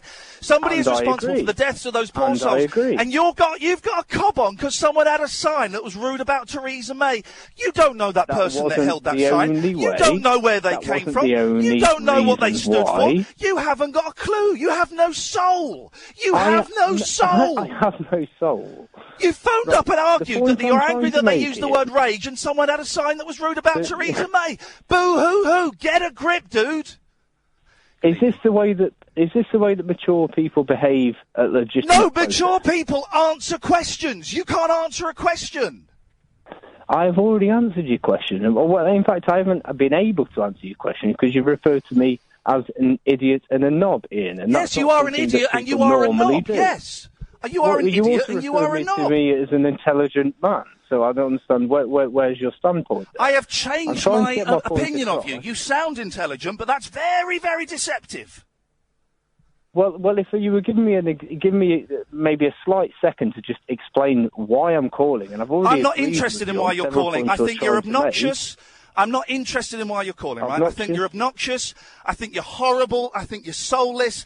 Those people, I wish I'd gone on that protest. I wish I'd gone on it. And I'm not connected with that building, but I'm a human being. I'm a person. I'm a soul. I wish I'd gone and joined them in solidarity. Ian, may I just make one point, please, without you... No, cut him off. He's boring. Cut him off. Cut him off. Apologies for that language as well. I didn't realise that he used the F word rather than the S word, so apologies. Oh, did he? I thought he said S, but the more he was referring to it, I don't know. Guys, if there was bad language, I apologise. It's, we don't want that. That was so frustrating. He's angry that they used the word rage. I'm enraged. I don't really know. I'm outraged at what's happened. I don't really know whether he knew what his point was. I certainly didn't buy the end. Flipping out. Here's the thing, right? As far as I know, and I stand to be corrected... The Day of Rage, I don't think there were as many, people were talking about thousands. I don't think there were thousands. There may have been a few hundreds. And as far as I'm aware, it was a peaceful protest. I heard a reporter on LBC really trying to get it out of this woman saying, well, you're calling it the Day of Rage. Supposing there's violence. And she's going, well, I don't think will be violence. He goes, yeah, but you're not condemning any violence that might happen. And she's going, well, I'm not going to condemn it because I don't think it will happen. Well, you need to, and as far as I'm aware, there was no violence. It was a very peaceful protest. Rage is an understatement of how angry people are. You know, but what happened at Grenfell is just one of the most incredibly sad, unnecessary mass deaths. You know, it's been nothing like it in my lifetime. The only thing I can think of that's vaguely similar happened in, I think, about 1982-83, the King's Cross fire, which was a fire on the Underground. Yeah. That's the only thing I've been able to draw similarities to, and you know, and I'm aware that that's stretching it because this was people asleep in their beds. Rage is the right word, and I'm sorry I got angry with him, but he wouldn't answer the question. You can't imply that there was violence or things that weren't peaceful at that protest if you've got nothing to back it up. You are doing all those people a disservice. And I don't get this hijacking thing. So someone had a sign that was rude about Theresa May, and that's hijacking it. Well, we don't know their stories. We don't. Also, can we take a break? Yeah, go on. Late night, Iain Lee on Talk Radio. We'll get you talking. We're living in a really weird time, and I kind of tweeted half an idea yesterday that a lot has happened. Is it the 23rd? Yeah, it's nearly the 23rd, so it's just under a year. It's a year and 2 days until the anniversary of the referendum. 2 days under a year, and so much has happened in this country and in the whole world in the last year. You've got Brexit, you've got Trump, if you want to include that. I don't know if I necessarily do, but some of you suggested it. The terrorist activities, a really weird general election that we still haven't got a government, and Theresa May is pretending. I'm heading back to Hatfields, by the way, if you care to join me. You know, a really weird general election that still hasn't been resolved, and Grenfell. And all of this has happened in a year, in 12 months. And I wonder, part of me wonders, if a significant portion of the British public are suffering from PTSD. I mean that genuinely. It's not a flippant thing, because it is a lot of trouble. Do you remember when Lady Di died? And I didn't really get sucked up into all that thing. I was up in Edinburgh, and I kind of watched the country sort of mourning and going into shock from a distance, because it just didn't really impact me that much. But that was just one day. This is a year of, huge, I would say, traumatic events. Certainly some of them are. Weird, traumatic events where the things that we believe in, the things that we, have kind of make our society function, government, housing, being able to go out for a drink on a Saturday night, those things have kind of been damaged significantly. Our faith in those things has been damaged significantly. And I think it's a lot for people to take in a bit. And I'm sorry, I got angry with that bloke, and I said words that maybe I shouldn't have said, but how can you argue against... I mean, listen, I don't know the full thing behind the Day of Rage, and I know that Grenfell was part of it. I don't know if it was all of it, but if people are angry about something as horrific as that, you can't argue with them for going to protest. You can't argue with them if they think the Prime Minister should step down. I think the Prime Minister should step down, not necessarily because of that, but because she's got no mandate. We're in a weird position. And if the march today was peaceful, as I believe it was, because trust me, if there was anything bad that had happened, we'd be reporting on it. How can you argue with that? How can you argue with people who have lost everything, who have lost, including their faith in the government? How can you argue with them going out and protesting? And you go, well, there was a general election last week and Labour lost it and the Tories won it. So what? So what? We're still allowed, as human beings in this country at least, to go out and say, I'm not happy with the way things are. I heard Nigel Farage, again on that other station, which they're closing down soon, saying he thought it was disgusting that people were out protesting. Get stuffed.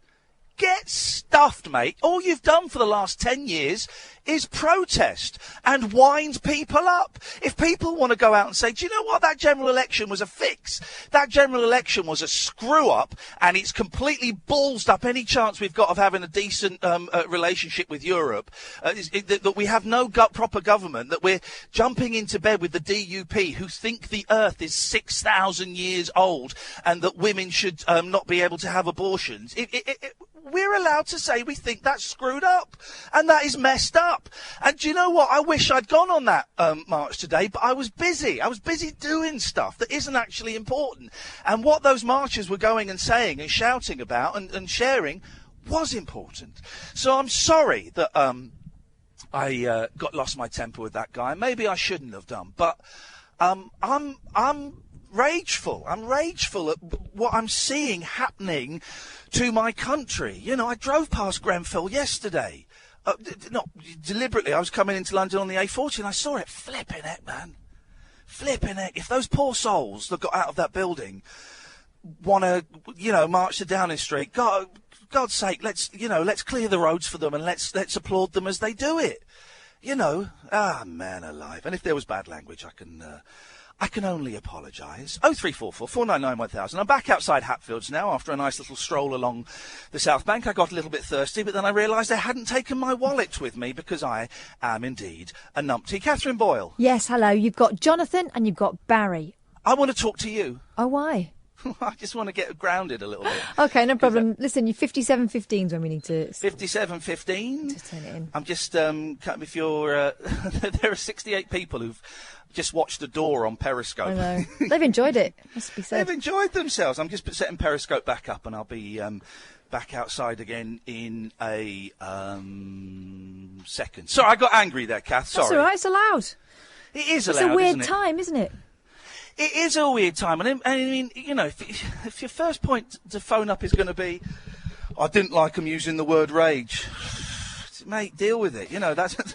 Deal with it. What would you use to describe it? I don't know. I think his main mistake was calling us rather than LBC, because they would have just said, yes, thanks very much for your call, valid point, not listened.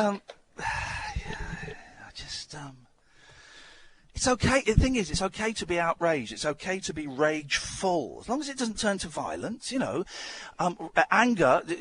Great song by John Lydon and Public Image Limited. Anger is an energy. And it is, and it can be harnessed and it can be positive. And here's the thing. And I saw James O'Brien tweet this, and it made me think. He just tweeted, if you think the government and the authorities aren't capable of a cover-up around Grenfell, Hillsborough. Yeah. And you think, Jesus, yeah, that was our police and our government lying to us, not only lying to us, but also accusing innocent souls. Our police, our government, and some of our newspapers, guys, and I don't need to see which ones, lying to us about a horrendous thing, and lying for years, for decades. I don't want to be... God, if we don't, if we don't get the truth on Grenfell for 25 years, I'm going to be 70. Flipping heck. No. But be outraged, be angry, be rageful. Channel it, focus it. Don't use violence, but be outraged with your government, with your police, with your newspapers, with your media. You need to demand answers because they are not going to offer them to you. I was listening to Sam Delaney on my way in, as I often do, and he said that he's been calling Kensington and Chelsea Council every day, and every day gets a new excuse, both the leader and the deputy leader.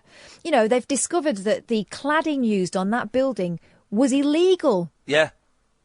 We've not, and I've not seen any of them on telly. I've not heard any of them on radio. I've not seen anyone resign. I've not seen anyone from the council come out and say we're sorry. And maybe these things have happened, but we've not seen it. We've not seen it, and it's outrageous. It's London Corporation putting its hands in its pockets, as far as I can see, and the government putting its hands in its pockets to try and rehouse people. But what's going on with Kensington and Chelsea, who are supposed to be the most wealthy council in Europe? Cover up.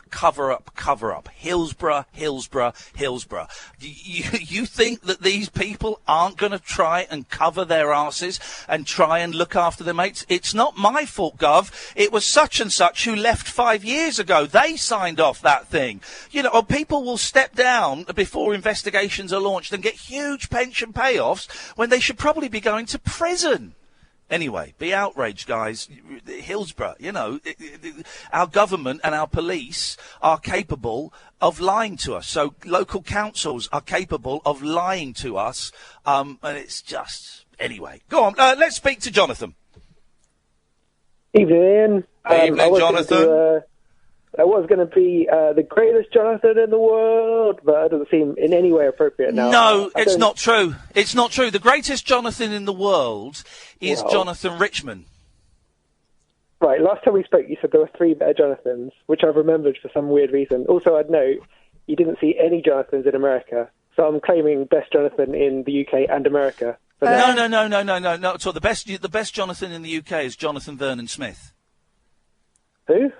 Yeah. Exactly. You're not even the best Jonathan that I've spoken to today. Who's the best Jonathan today? Jonathan Miller. Nah. I don't Jonathan, know. listen, and here's the thing, the more you crave the respectability of being the best Jonathan, the lower down the table of Jonathans you sink. I don't crave it, I know it. I know I'm the best. You've just dropped another 25 places. This is awful. Yeah. You're in the early thousands now. Well, I can deal with that. But all jokes aside, I would like to weigh in on what you've just discussed. Yes. I think people are right to be angry because so much of Grenfell was dealt with by volunteers to begin with as well. Yeah. The government wasn't really doing much, if anything, to help people immediately and for the days afterwards. And the people that are protesting now are the people that have been dealing with this. I think, as you say, people are very right to be angry. And that call felt like a year of rage in terms of how circular it was going. Listen, it just wouldn't answer a question. I will answer if you give me an opportunity. No, you're not answering the question, dude. It's a really simple question. You've implied that today wasn't peaceful. Tell me what happened that wasn't peaceful. And he couldn't because it was peaceful. It was peaceful. I do think you're onto something about the referendum sort of last year because it really did split the country in half. And although Leave did win, what this election has shown is that it wasn't an extreme Leave that won, or that could be perceived as one view of it. But I don't know, for people like me, quite liberal, Remain, I just kind of feel, as you say, the things that we depend on have kind of just fallen apart. And I genuinely don't know what the future holds, but... No, and also the thing is, no one knows what Brexit is. No one knows what we voted for. And here's the thing: if I see my country walking towards a field of landmines, where death and destruction and misery awaits, I'm allowed to say this is a bad idea. I think Brexit is a terrible, terrible idea, and I'm allowed to. It doesn't mean I'm a Ramona. It means I don't want. It looks pretty obvious that we are going to get shafted, and I'm allowed to say that. Exactly. It doesn't. There shouldn't be this weird. I mean, we're not in a dictatorship. This is the whole point of a democracy: is that people are allowed to express their views in a peaceful protest. Highlight the word peaceful, and things like that. Yeah. So I think you're right on the money. People are right to be angry. We should be angry. Times. But yeah, but really, the upshot of this is that I'm still the best Jonathan. Cut him off. Catherine, can I get the precise time in that studio clock, please? It's 11:52, 33, 34, Okay, I'm in 35. sync with you. I was out of sync by 40 seconds last time. I don't know why. 0344 499 1000 is the telephone number. If you want to give us a call, you'd be very, very welcome. Did you say we had another call? Yeah, Barry and Weston. Good evening. Hey, Barry. Hey, Ian. Hey, Ian, good to talk to you. Yeah, I can understand your frustrations on that last call, Ian. You gave him lots and lots of Jonathan is an opportunities. idiot. He's not one of the best Jonathans by a long, long way. You're a bit more astute than me, but what was his agenda there? Well, he thinks that because we used to have a guy called Racist Jonathan that phoned up. So he doesn't phone anymore. So this Jonathan thinks that he is by default the best Jonathan, when he's not at all. He's quite a dull Jonathan. Is that who you were referring to? Oh, you meant the call before the last call? Yeah, the guy that you quite rightfully took issue with. What was his agenda? Obviously, I couldn't quite sort of hit the nail on the head as to what. I understand the points that you were making, but where was he coming from? I think he's saying that we should accept the facts. He kept I think what he's saying, Barry, is that we should accept the fact that Theresa May won the general election, and we should all just sit down and keep quiet, and not say the Emperor has got no clothes on. Okay. But yeah, I mean, the thing is, this one's not, I honestly feel this one's not going to go away, and I think the questions will get answered with this one. I know what you're saying about cover-ups, and we've seen it so many times, but I think, the emotions and the horrific thing that's happened there, it's one where questions will eventually be answered. Here's my prediction, and I'm formulating it as the words fall out of my mouth. In about 6 months' time, the government will announce that there will be an inquiry. It will take a further 6 months for that inquiry to start, so that's a year. The inquiry will take 4 years. By that time, the people in council and the people in the government that could in any way be held responsible will have died, will have resigned, will have retired, and we will not be able to touch them. That is my prediction, because that seems to be the way that these things go. Well, I respect your opinion on that, but I hope that they'll fast-track it and try to proportion blame so we can find out exactly what's happened. Point I was going to make, though, Ian, was, again, you touched on it after that call. There's some sort of change in the air, there's no doubt about it. I mean, I called you, actually. I just started to do some electioneering. I think one of the last calls was that you thought that it would be quite a dull election, and that was fair enough. Yes. And I said to you that I thought there would be big changes as far as Jeremy Corbyn was concerned, and that seemed to happen. Now, what I was finding, because you can't say very much when you talk in terms of the election period, but I'm canvassing in Weston-super-Mare, which I've done since about 1975, which is a Conservative seat. But I didn't get a great deal on Brexit, Ian. It was mainly to do with austerity and people saying things like, I'm doing 3 jobs to get the wage of 1. And, this is not right, the cuts to public services and all this. This is what seemed to be coming through to me. Well, Barry, thank you for that. We move on as we're approaching the news. But, yes, these are very, very weird times indeed. Very weird times indeed. You're listening to Late Nights with Iain Lee. It's a weird show tonight. By the way, when I was arguing with that caller, I was walking along the South Bank of London, which is, it turns out, at 11:30 on a Wednesday night, is actually a very busy part of London. I didn't realise it was so busy. There were loads of people out drinking and sat on deck chairs, and there was live music going on, and restaurants were open, and it was delicious. But there's me. Is it 57:15, did you say, Yeah, Catherine? That's right. Thank you. There's me walking along, shouting at the top of my voice. All these people are sat there relaxing. You won't have been the only one. Well, yes, there you go. We have another hour of this. I'm going to sit down here. Catherine, it would be wonderful if you could bring me a Coca-Cola from the machine. Okay. We have Holly working with us this evening. It's the first time she's worked with us. Would you be able to come down and sit with me for a while, Catherine? I think so. Don't you, Holly? There we go. All right, I'll be down in a minute. All right, come down during the news with a nice cold Coca-Cola, please. Late Nights with Iain Lee on talkRADIO. talkRADIO. Hang on a second. I've got...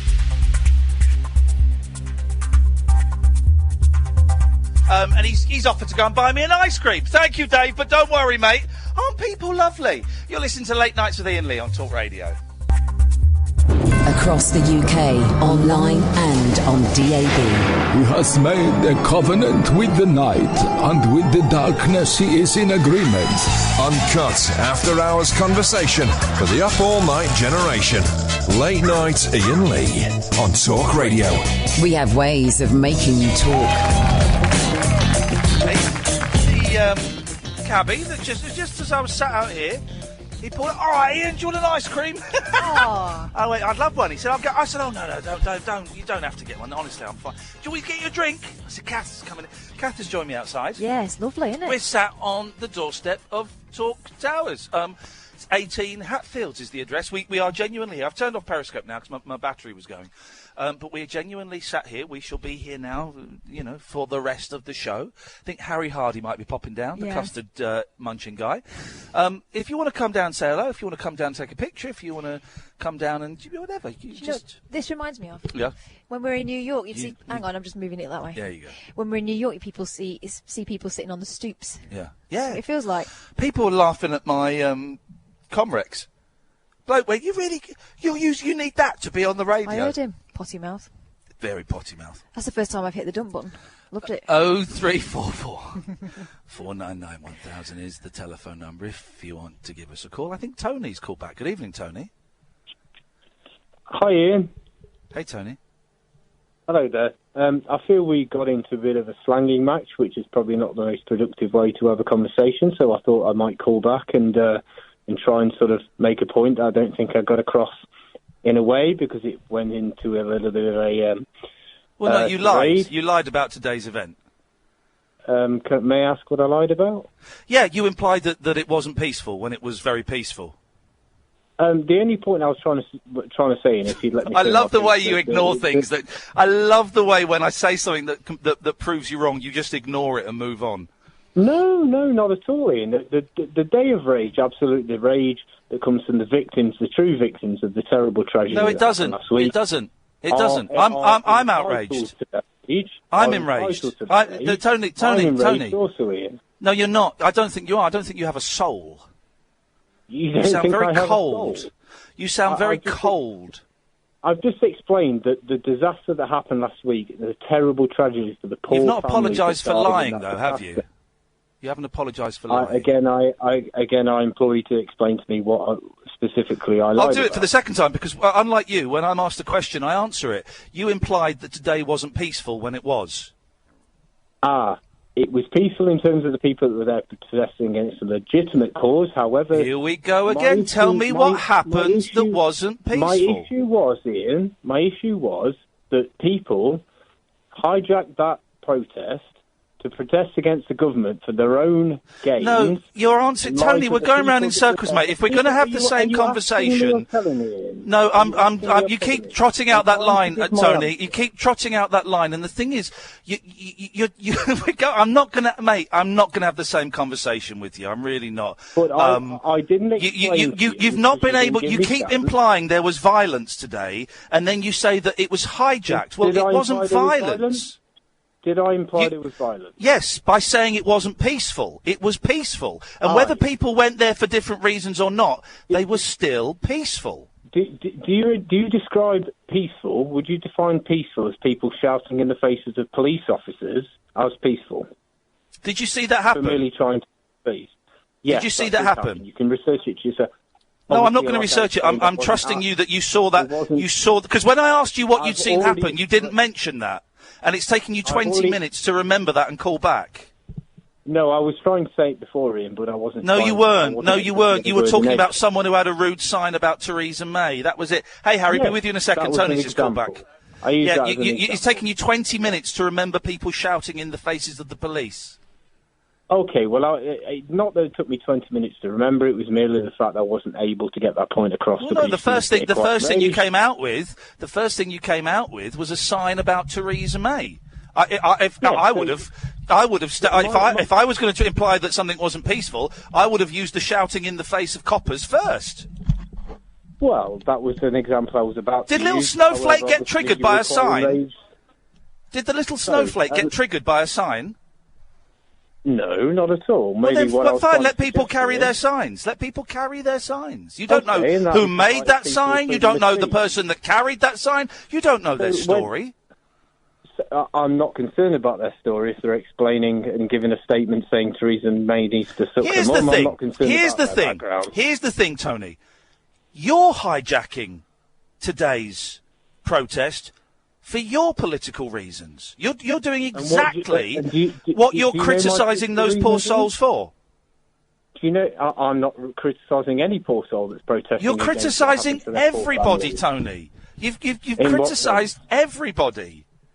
Well, can I implore to your intelligence and give me an example where can I implore to your intelligence Jeez, man. No, Tony, listen, here's the thing. Well, we are not LBC. I'm not going to pat you on the back and congratulate you for making a snarky point. No, I'm not going to Ian, do you've that. not heard I'm my going to main call point. you out for Main your point. meanness, for your hypocrisy, and for your not being able to answer questions. I will call you out for that. I applaud everybody that went on that protest Ian, today. I didn't call for an argument. I called to make a point. My point was... No, your point is not interesting to me because you can't make a point because you can't answer a question. You lied, Tony. You lied. You lied. Why would I trust anything else you say? I told you what you lied about twice. I'm not going to tell you again because you don't listen. No, can you tell me what I lied about, please? I've told you twice, Tony. No, can you tell me again? Maybe I'll... No, I'm not going to tell you again. I've told you twice. Okay, well, maybe... And I don't want to hear your point. Oh, well, there's democracy to you. Thank you, Ian. Me telling you I don't want to hear your point is not in any way a criticism of democracy. It's not freedom of speech. Criticism of freedom of speech, Ian, isn't No, it? it's not. It's not. This is the thing that really amuses don't want me. to hear my No. story, First of all, Tony, let me explain this, okay? And I'll let you come back, right? Because I'll let you come back. No. Let me explain. Freedom of speech doesn't exist, right? And it certainly doesn't exist on the radio. Shall I tell you why? Why is that? Because you can't swear on the radio and you can't libel people. So instantly, freedom of speech on the radio is a myth. Now, yesterday I got very upset because on a show on my radio station that I'm very proud of, Tommy Robinson was on. And I think he's an arse. And I don't think he should have been allowed on the radio because I think he's a hate preacher, right? And people then said, well, hang on a minute. That's censorship. What about his freedom of speech? Mm-hmm. And what do you think to that? Well, what I would say to that is the most important and significant way of opposing somebody who has a point of view that may be considered as You're coming up with the wrong answer. You're coming up with the wrong answer. Can I finish, Ian? Yeah, but I tell you now, it's the wrong answer. Can I finish? You can, but it's the wrong answer. In your opinion. When you No.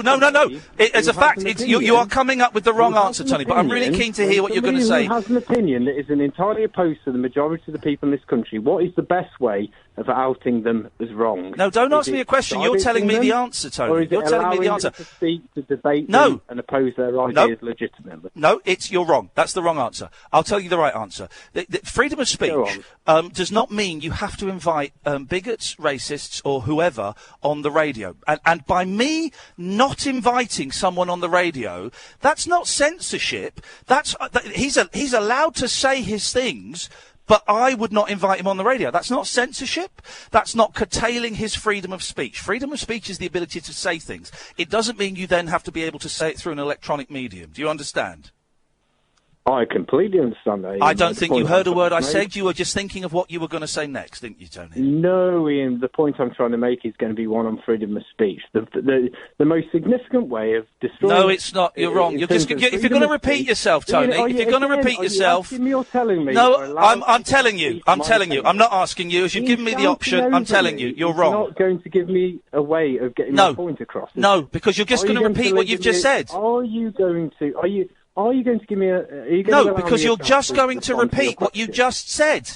You're just going to repeat what you just said. Unlike you, I only need to hear something once for it to sink in. You need to hear it 3 or 4 times. So don't repeat what you've just said. You can continue talking, Ian, but if I can't get my point across, this is a one-way... Are you going to make a different point from the one you just said? Yes, I am. Okay, away you go. I don't know why you brought in Tommy Robinson. Away you go. Because, I don't know why we've got into the conversation. Make the point you're going to make that was different from the last one you made. Morning Britain. The point is, Ian, is that I'll give you a specific example of why it's important to discuss people have different opinions to you. You're making the same point you just made, Tony. You've told me that. I disagree with you. Ian, you're wrong. Ian, Tony, thanks for calling, mate. Bye-bye. Tony, Tony. Who David Irving is? Tony. You know who he is? Yes, Tony. Tony. You know who that man is? Tony, thank you very much for calling. Have a great evening. Yes, and I wish you the best of luck. To my questions. Thank you. Bye. You didn't respond to any of mine, so why should I pay you the respect of responding to yours? And he's gone. It's Tony there. Hey, Harry's joined us. Hello, Ian. Hey, Hello, man, how you doing? I'm going to move that right in front of you. There we go. There we are. It's the custard eating guy. Hey, that's me. How come you're here? You don't live here. I don't. I'm doing a bit of cover shifts here. I'm doing a bit of work in this very building. What the heck is going on? Are you working here? I am, yeah. That's good, isn't it? They're paying me as well now. It's fantastic. Hey, so what are you working on? What shows? Oops. I'm covering Con on the John Holmes show. Oh. What do you think? I thought your answer would be longer than that. That's why I took a swig of Coke. It's Sorry. as simple as that. Oh, that's exciting. Yes. Well done. Oh, Have you started yet? Yeah, I did it today. I was helping out Id, who's covering for Cast. Turncoat? Backstabber? Yes, wish him all the best. We don't talk about that guy anymore. Well, it's nice to see you. Thanks for. How long are you down in London for? I'm here for a week. 1 whole week. You got to see me in full. I'm glad I did. I was holding back then because I knew I had an audience. So that was my more refined performance. You know how to find them, don't you? Hey, he called back for round 2, and he was. Oh, are you asking me or are you telling me? Well, Tony, I guess I'm telling you because you're not listening. 0344 499 1000. Late nights with Iain Lee on Talk Radio. Uncut after-hours conversation for the up-all-night generation. Late night Iain Lee on Talk Radio. We have ways of making you talk. Get a picture of me and Harry. Harry has joined us. We're doing the show. Come in. Come on then. Let's get a nice picture. We're doing the show outside because it's flipping boiling. And 18 Hatfields near Waterloo, near the South Bank. If you want to come along, you'd be more than welcome to. Going to be here till 1 o'clock. Catherine's going to get knocked over. We just had loads of black cabs. We had the fella called Dave was going to buy me an ice cream, and then we had a black cab pull up, and the driver leaned out. He went, "Got someone called Pat in the back of the cab." He says you're going to pay the £70 fare. And there's me, Harry and Kath, and we're sat there going, what? Yeah, Pat's in the back, says you're going to pay this. I said, no, I'm not. And he went, yeah, have a look. And he opened the door. Real slow reveal. There was no one in there. There's a cabbie called Paul. So if you get in the back of a cab and you see his little badge and he's called Paul, my suggestion is you do a runner. He's a wicked man. He's a wicked... Don't do a runner, of course not. But he's a very wicked man. The three of us are sat there going, oh, my God, no. But it's like, here's the thing, right? We talk about no listeners, and we talk about March 22nd, 2018, when it becomes Home Alone with Karen Malone. And the listening figures, I'm going to be honest, the listening figures are disappointing. And will we be here next year? I don't know, unless there is a huge change in numbers. No, we won't be, So I am treating every show as though it's my last, which is why we're having so much fun and so much enjoyment. And I know that we're online. You can listen to us on talkradio.co.uk. You can download the app, and we're on DAB.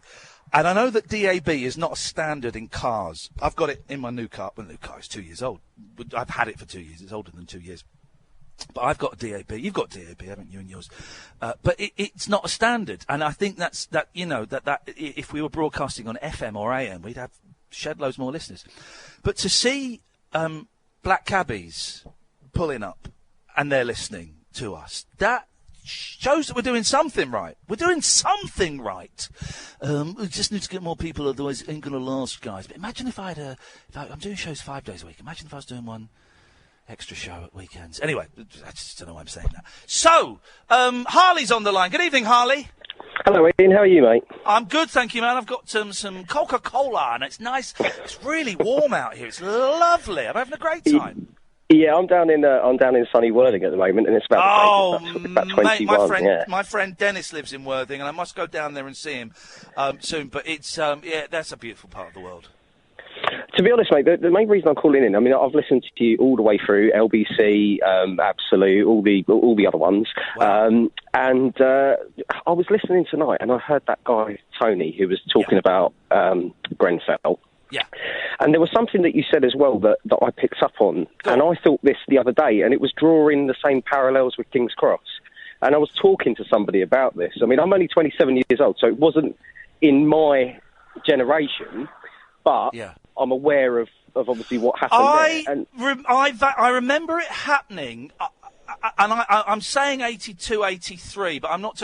And I know that there is a plaque, and I don't use King's Cross very often, but I know there is a plaque there, and I know that a significant number of people, I want to say 50 or 60 people, died in King's Cross. And for those who don't know, it's an underground station, one of the busiest underground stations in the country. And here's the thing, guys. I'm old enough to remember when you could smoke on the underground, when you could smoke on the tube trains, and the escalators were made of wood. They were wooden escalators, and people were smoking, and people, tens of people died.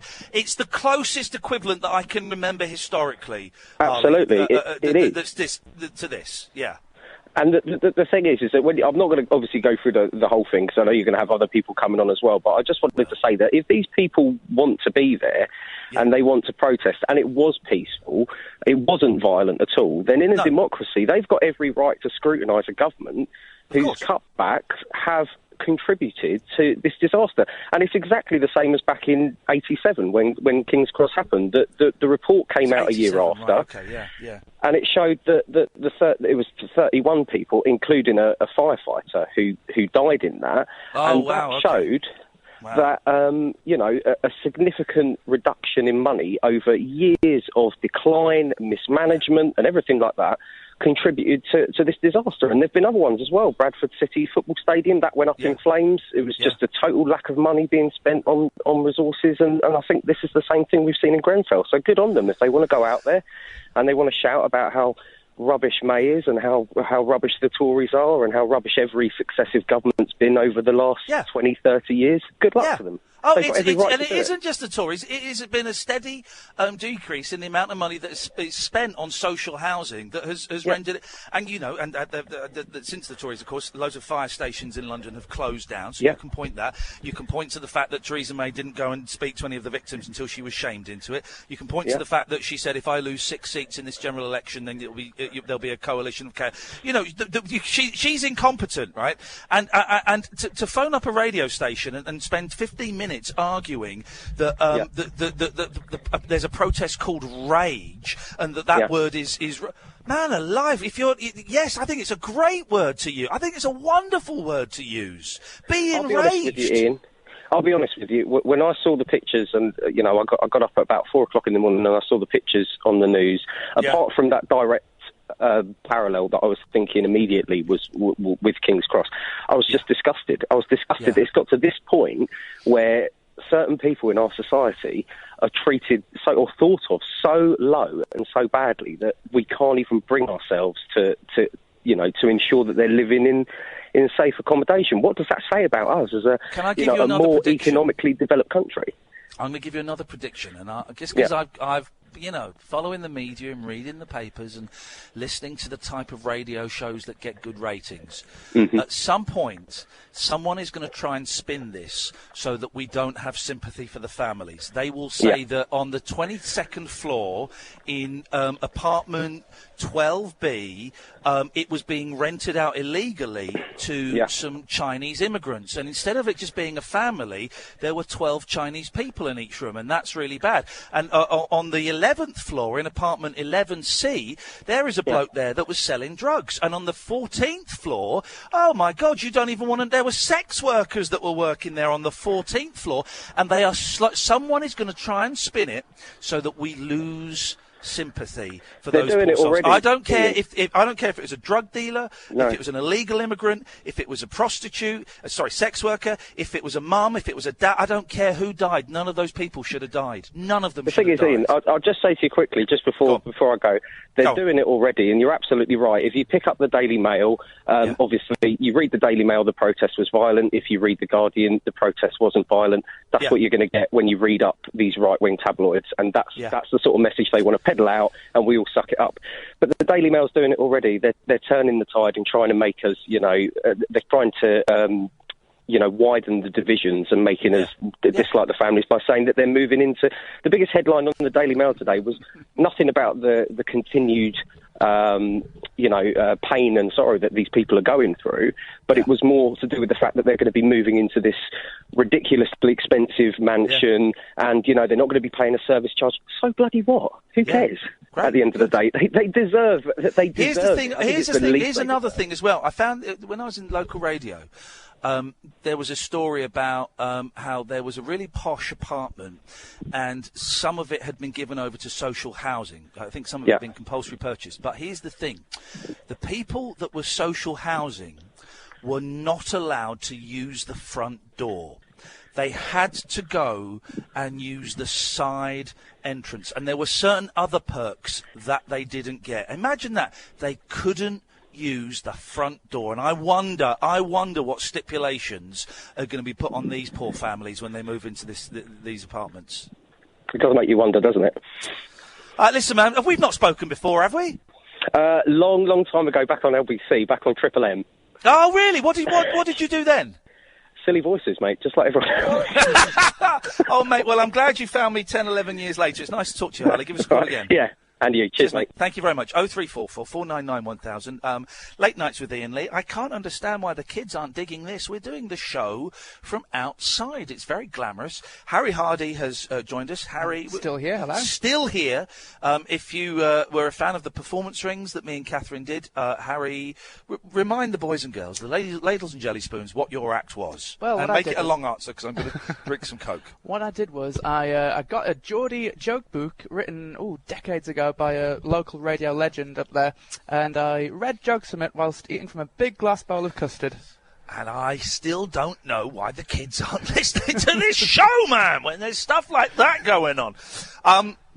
What do you want to be when you grow up? And I say that partly because you're a young man, but partly, I don't know if you heard the first hour of the show when we had Nicky here, and he talked about being 24 and not really know. He hadn't yet found his passion that he could turn into a vocation, and he put it as, I don't know what I want to do. And I said, well, I've been asking my kids, what do you want to do when you grow up? So I'm going to ask you the question, Harry, what do you want to do when you grow up? Well, I'm 24 next month, and I think I've found the thing I want to do. Yeah. I want to be doing what... You got headphones, Kath? Couldn't get any? All right. All right, no worries. You can pinch these ones in a minute if you want. I'm not saying anything interesting. I think I found what I want to do, which is what I'm working on at the minute, just doing radio stuff, but I just wish there was more of it. It's just, there's very little of this sort of stuff. We've been very lucky, me and Kath, that we've, this is our second job together, and we've been allowed a lot of freedom. I don't see this carrying on after next year. I don't, but I hope I'm wrong. I would love to stay here for the next 20 years and do this slot, but I'm starting to realise, that the show's a bit niche and is a little bit cultish. And what do you want to do? Production, presenting? Production. I'm not very good at presenting, I don't think. I'm not a very good on-air person, as I'm demonstrating right now. Why? I disagree strongly. Do you? Well, thank you very much. No, I disagree strongly. I think you have personality.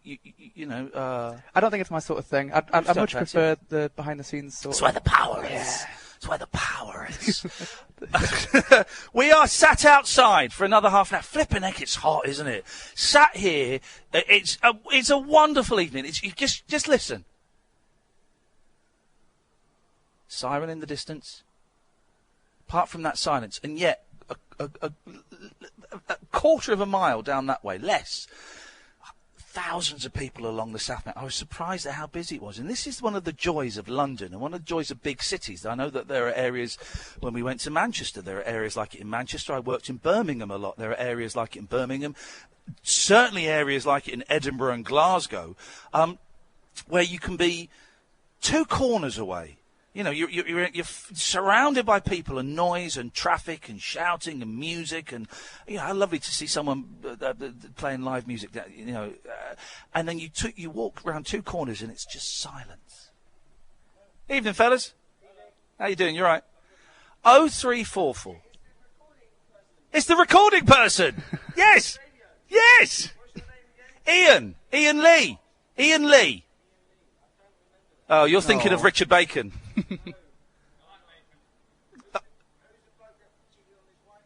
Who's the bloke that cheated on his wife?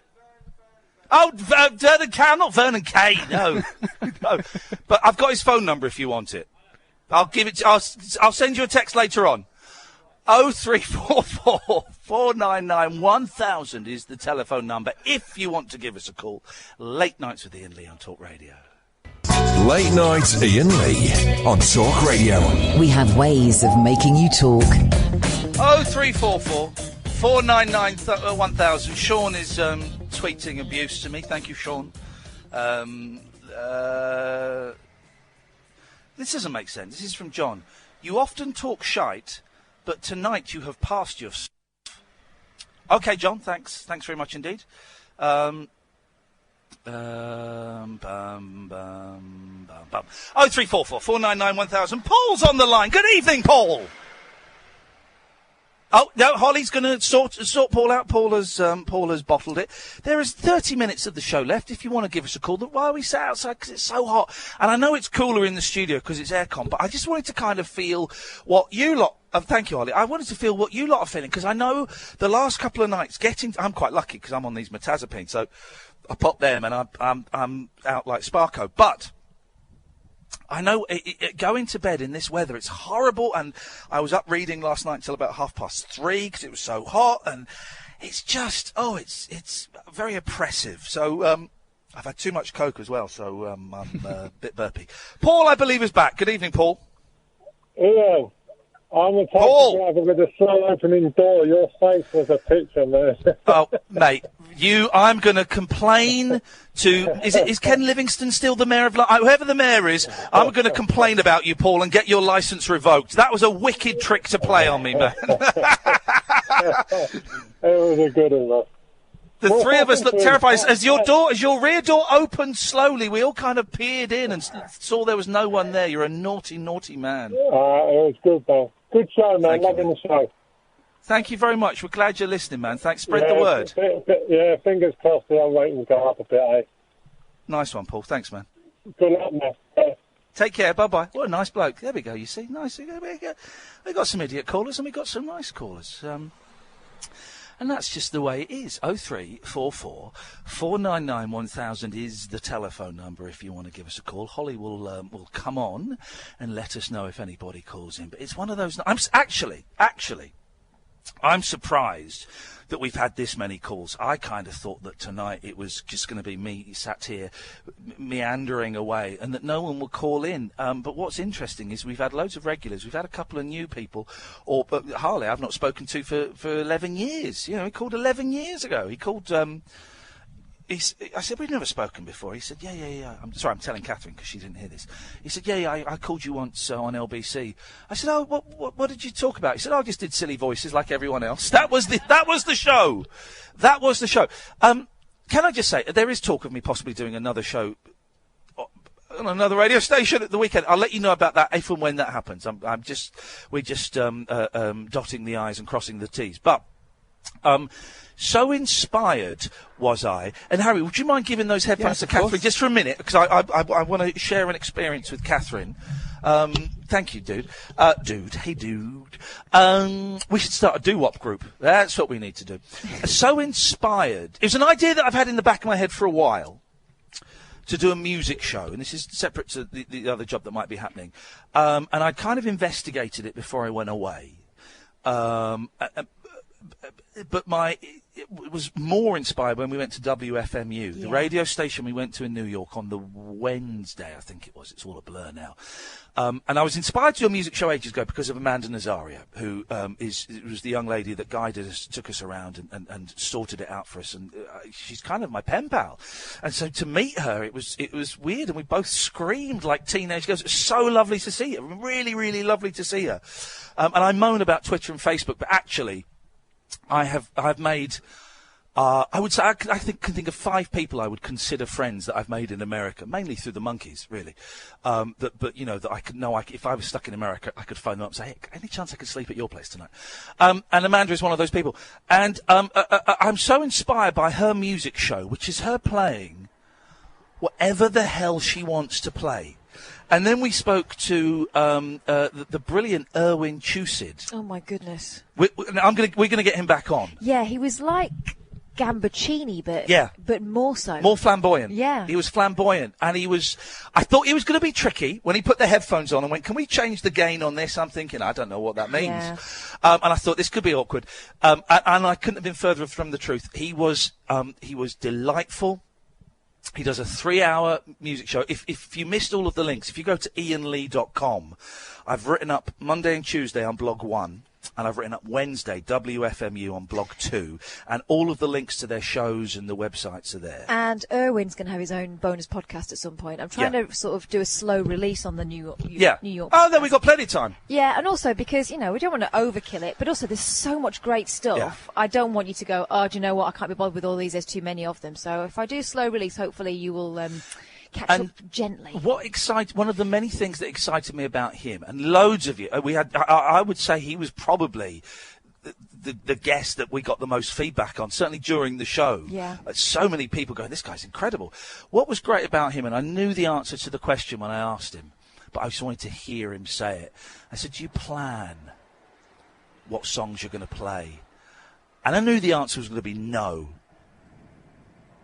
And he explained it in such a delicious way. And I've nicked that. I've nicked his explanation for this show that I'm kind of doing at home, where he said, no, I just go in. He generally knows the first song, doesn't he? He knows the first song, and then and he brings in a stack of stuff that he kind of is in the mood for. Then they've got the record room where there's like these 20,000 albums in it. Jeez. But he knows the first one, and then it's just that will make a connection in his head that will lead him to somewhere and all these different songs will fire off connections in his head. And doesn't it make a difference? Yeah.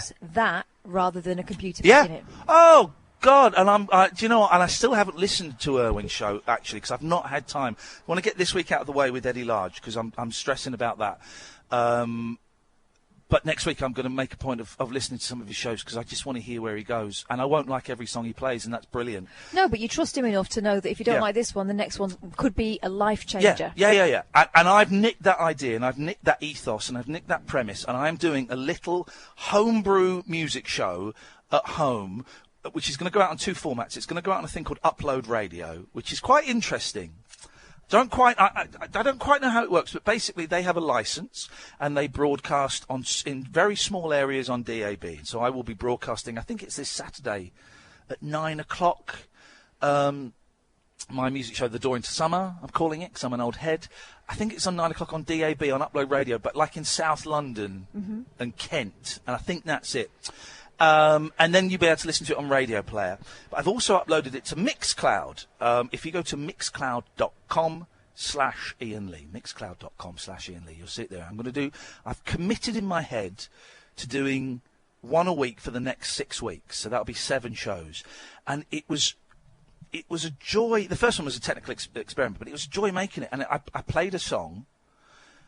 And I'm sat there. I was going to play records and I was going to play CDs, but actually that's really fiddly with the way I'm recording it, and I don't think it adds enough to warrant the fiddling. So I'm using MP3s. But I was just sat there with my iTunes open, 40,000 songs, and just go, oh, there's this Bernard Butler song I've not heard for years, and then just whacking it in. I love shows like that. Remember we had the Rabbit Hole there's a bit of that on vibe a weekend going on, where it was a bit like, and the vibe we were going for was a mixture between being sat in a pub and overhearing a conversation and being just about drunk enough to just barge in and chat and join in. And again, that was partly inspired. Part of that came from Amanda Nazario. Yeah, anything goes. But the music part of it was, I'd take my bag of records in, you'd have yours, and it would be kind of like... And our iPods. Yeah, and we just...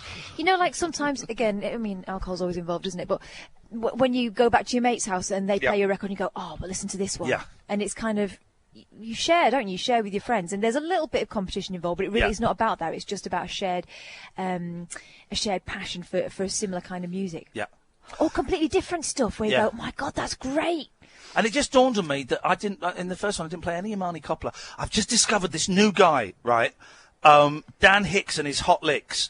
I've just read a book about this guy, and he died while he was writing his autobiography. And his autobiography is nuts. He was in like this sort of weird 60s band. It might have been The Creation, I'm not sure. Anyway, the autobiography was incredible. And I ordered a couple of CDs. The one it says you should get is this live album, Where's the Money? They said this is even though it's a live album, it's the best entree into it. And I bought it, flipping it. I played you that first song. Yeah. It's from 1969.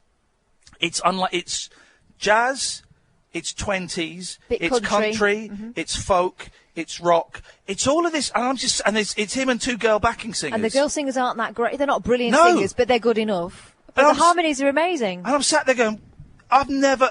honestly, that album has changed my life. I've got another album, which is sort of him as an old man. A couple of ropey songs on there, but his voice as an old man, it's delicious. This delicious. He sounds like a cross between Tom Waits and Brian Wilson and Michael Nesmith. It's wonderful. Oh, that reminds me. Yeah. Sad news. Nick Cave's people say he's not doing interviews at the moment. Okay, that's fair enough. But they did give me an email for who handles him in the UK, so I might plough in there and pretend I didn't know that he's not doing interviews. Fine. That's fair enough. That's fair enough. Dear listener, we have another 15 minutes or so of the show. 0344 499 1000 is the phone number. Right now, it's me, it's Kath, and it's Harry. Late Nights with Iain Lee on Talk Radio. Unmissable late night radio with the original king of unconventional conversation. Make contact with Iain. Late Night Iain Lee on Talk Radio. We'll get you talking. This is lovely. Me, Kath, and Harry is a listener who's rocked up. Well, he works here now as well. Dreams can come true, guys. He's rocked up. We're sat outside the steps of Talk Radio. We are having some nice drunk people who debated with us about why cannabis should be legalised. Well, they shouted, legalise cannabis. I think they've probably had enough. Made a clear point, though, didn't they? He made a very, very good point. Well made. And I think with people like that arguing, it will surely happen. Ray's on the line. Good evening, Ray. Stranger. Shut up, man. Don't you remember that caller? Yeah, I do remember. That was a blast from the past. The Merchants. Yes. I miss him. Yes.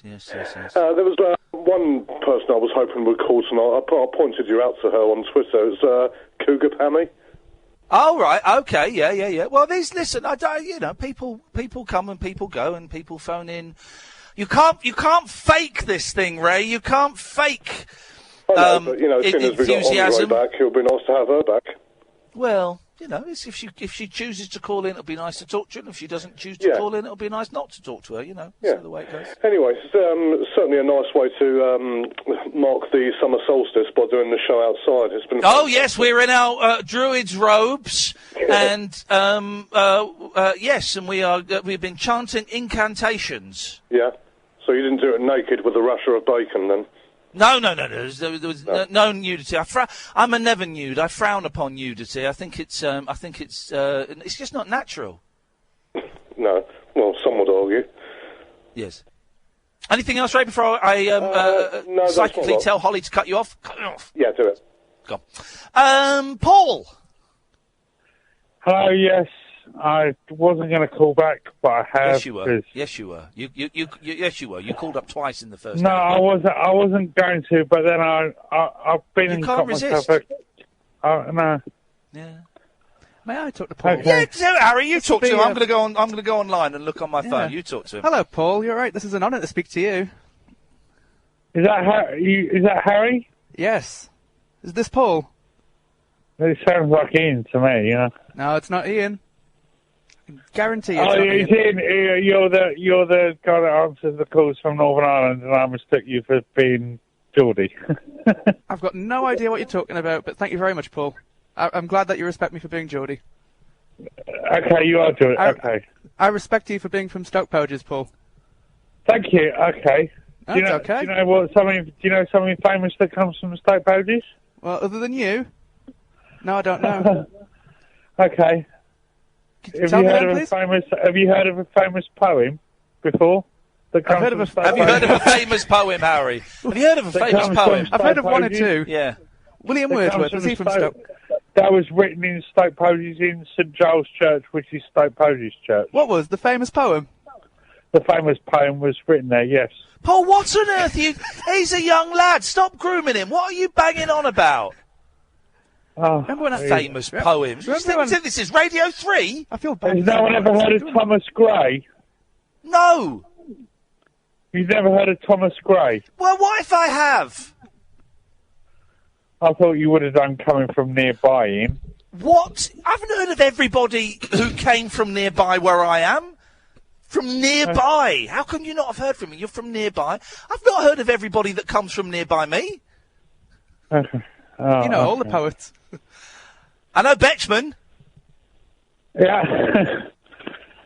Can I say, I'll finally say, you didn't get my thing earlier, did you, about was not was and what the dinosaur, did you? I mean, get is because as got is. It makes kind of sense, doesn't it, if you think about it? The fact that you phoned up to explain a joke you made 2 hours ago. No, it wasn't a joke. It was a serious thing. Oh, gee. Your line about was not was a serious thing, was it? Okay, there was a band called Was Not Was, and they did a song called Walk the Dinosaur. Yes. Now, I believe, because this world is so ridiculous, everyone blowing each other up, it doesn't matter what you believe in, everyone should just get together, walk the dinosaur, because we're all just from Was Not Was. The second time, it still makes no sense, but thanks very much for calling. 0344 499 1000. Have we got any more calls, Holly? OK, well, you let me know. 5630, wasn't it, Catherine? Thank you very much. Then, Can Holly. I take this opportunity just to say hello to Simon, who's listening in a hotel room right now? You can't do that. What do you think we are, Ken Bruce? Well, pretend I didn't do it then. You can't do shout-outs to your boyfriend just because you're on the radio. What is this? Flipping heck. Right, sorry, Simon, I tried. But no, Simon. That is, I'm retracting that big up. That shout-out, I'm retracting it, Simon. That does not belong to you. That is the property of Talk Radio, and we shall keep that under lock and key, and maybe we will release it at some point, but I can't see it ever being released. Tomorrow, what is happening? It's Thursday tomorrow. I will be getting 4 hours sleep, if I'm lucky, because I'm taking the kids to school. I just saw the kids. I've not really seen much of them since we got back from New York. I saw them today. They were half miserable. I hope this heat stops. They're half miserable. My eldest has got his first piano exam tomorrow. Well, you say, ooh, he can't fail it. Because he's bloody good at the piano. No, you can't fail it. Oh, the first exam. Yeah, I remember the first ballet exams like that. You can't fail it, which is fair enough. He gets him set for doing the exam. I know he's very nervous about it, poor little thing. But if he muffs it up, I will cut off a finger. I used to hate music exams. They're terrifying. I never did them. I learnt the cello.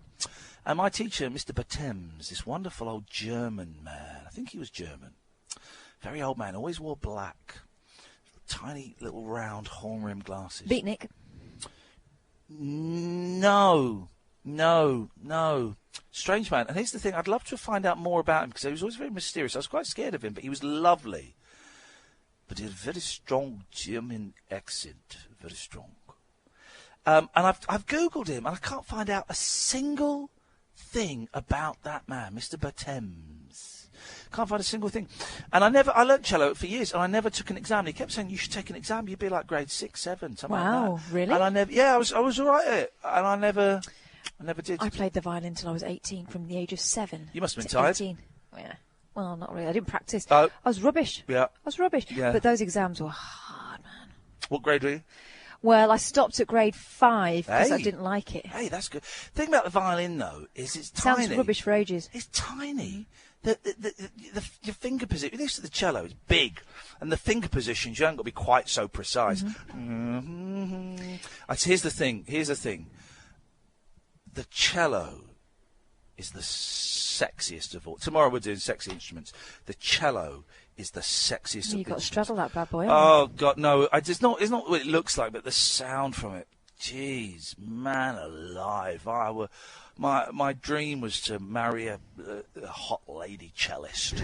That would be the dream. I love it. I think it's incredible sound. Mm-hmm. Violin, though, not sexy. It was horrible. And Scratchy. Yeah, and I bought the first one when I was, like I say, I was 7, and was forced to continue till I was 18. Went to university, took it with me, never opened the case. Tried it a couple of years later, couldn't make it work. I had cello lessons again, 8.5 years ago. Oh, really? Yeah, I did. There was what was her name?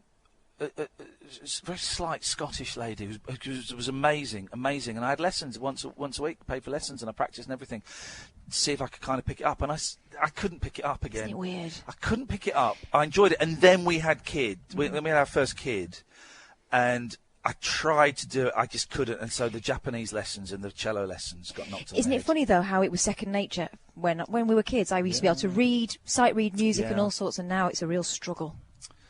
Yeah, when I help the kids with the piano lessons, I have to have the notes in front of me so I can... I mean, well, actually, the eldest is doing stuff with both hands and stuff, but I've got to read the notes and go, no, that's a G. You should be on a G. Catherine, we've got a minute left. Give those back to Mr. Harry Hardy, please. Harry, again. Yep. Thank you so much for joining us. Hey, thanks for having me. Oh, well, we're just on the step. Just the thing is, though, I reckon in 20 years' time, this will actually be my life. Just sat here, back on the booze, on a doorstep. I used to work here. I used to work. Yeah, headphones, and the cable just sort of ends or goes into my pocket. Talking to the voices in my head. Harry, do you want to say anything? Have you got wisdom you want to impart to these losers? Not really. I just want to say I'll see you on July the 9th in Newcastle. July the 9th in Newcastle. It's going to be a very select audience. I tried to cancel it today. The stand got in touch and said, Ian, tickets are very slow. Could you retweet it? I said, well, I've been retweeting it. Maybe we should cancel it. They went, no. They've made posters and everything. You can't cancel it now. Yeah, I know. God. It'll be fine. It'll be brilliant. It'll be all right. It'll be fine. It'll be what it is. Harry, nice to see you. Thank you very much. Thank you to Nikki, who came down earlier on as well. Thank you to Holly, who is working upstairs and is pressing all the buttons and doing all the bits and pieces. Dear listener, thank you, of course, to you. If you want this show to be here in a year, you have to spread the word. You've been listening to me. My name, dear listener, it's Iain Lee. Talk Radio, the 21st century dream team of dialogue, debate and discourse. Talk Radio. Give it some lip.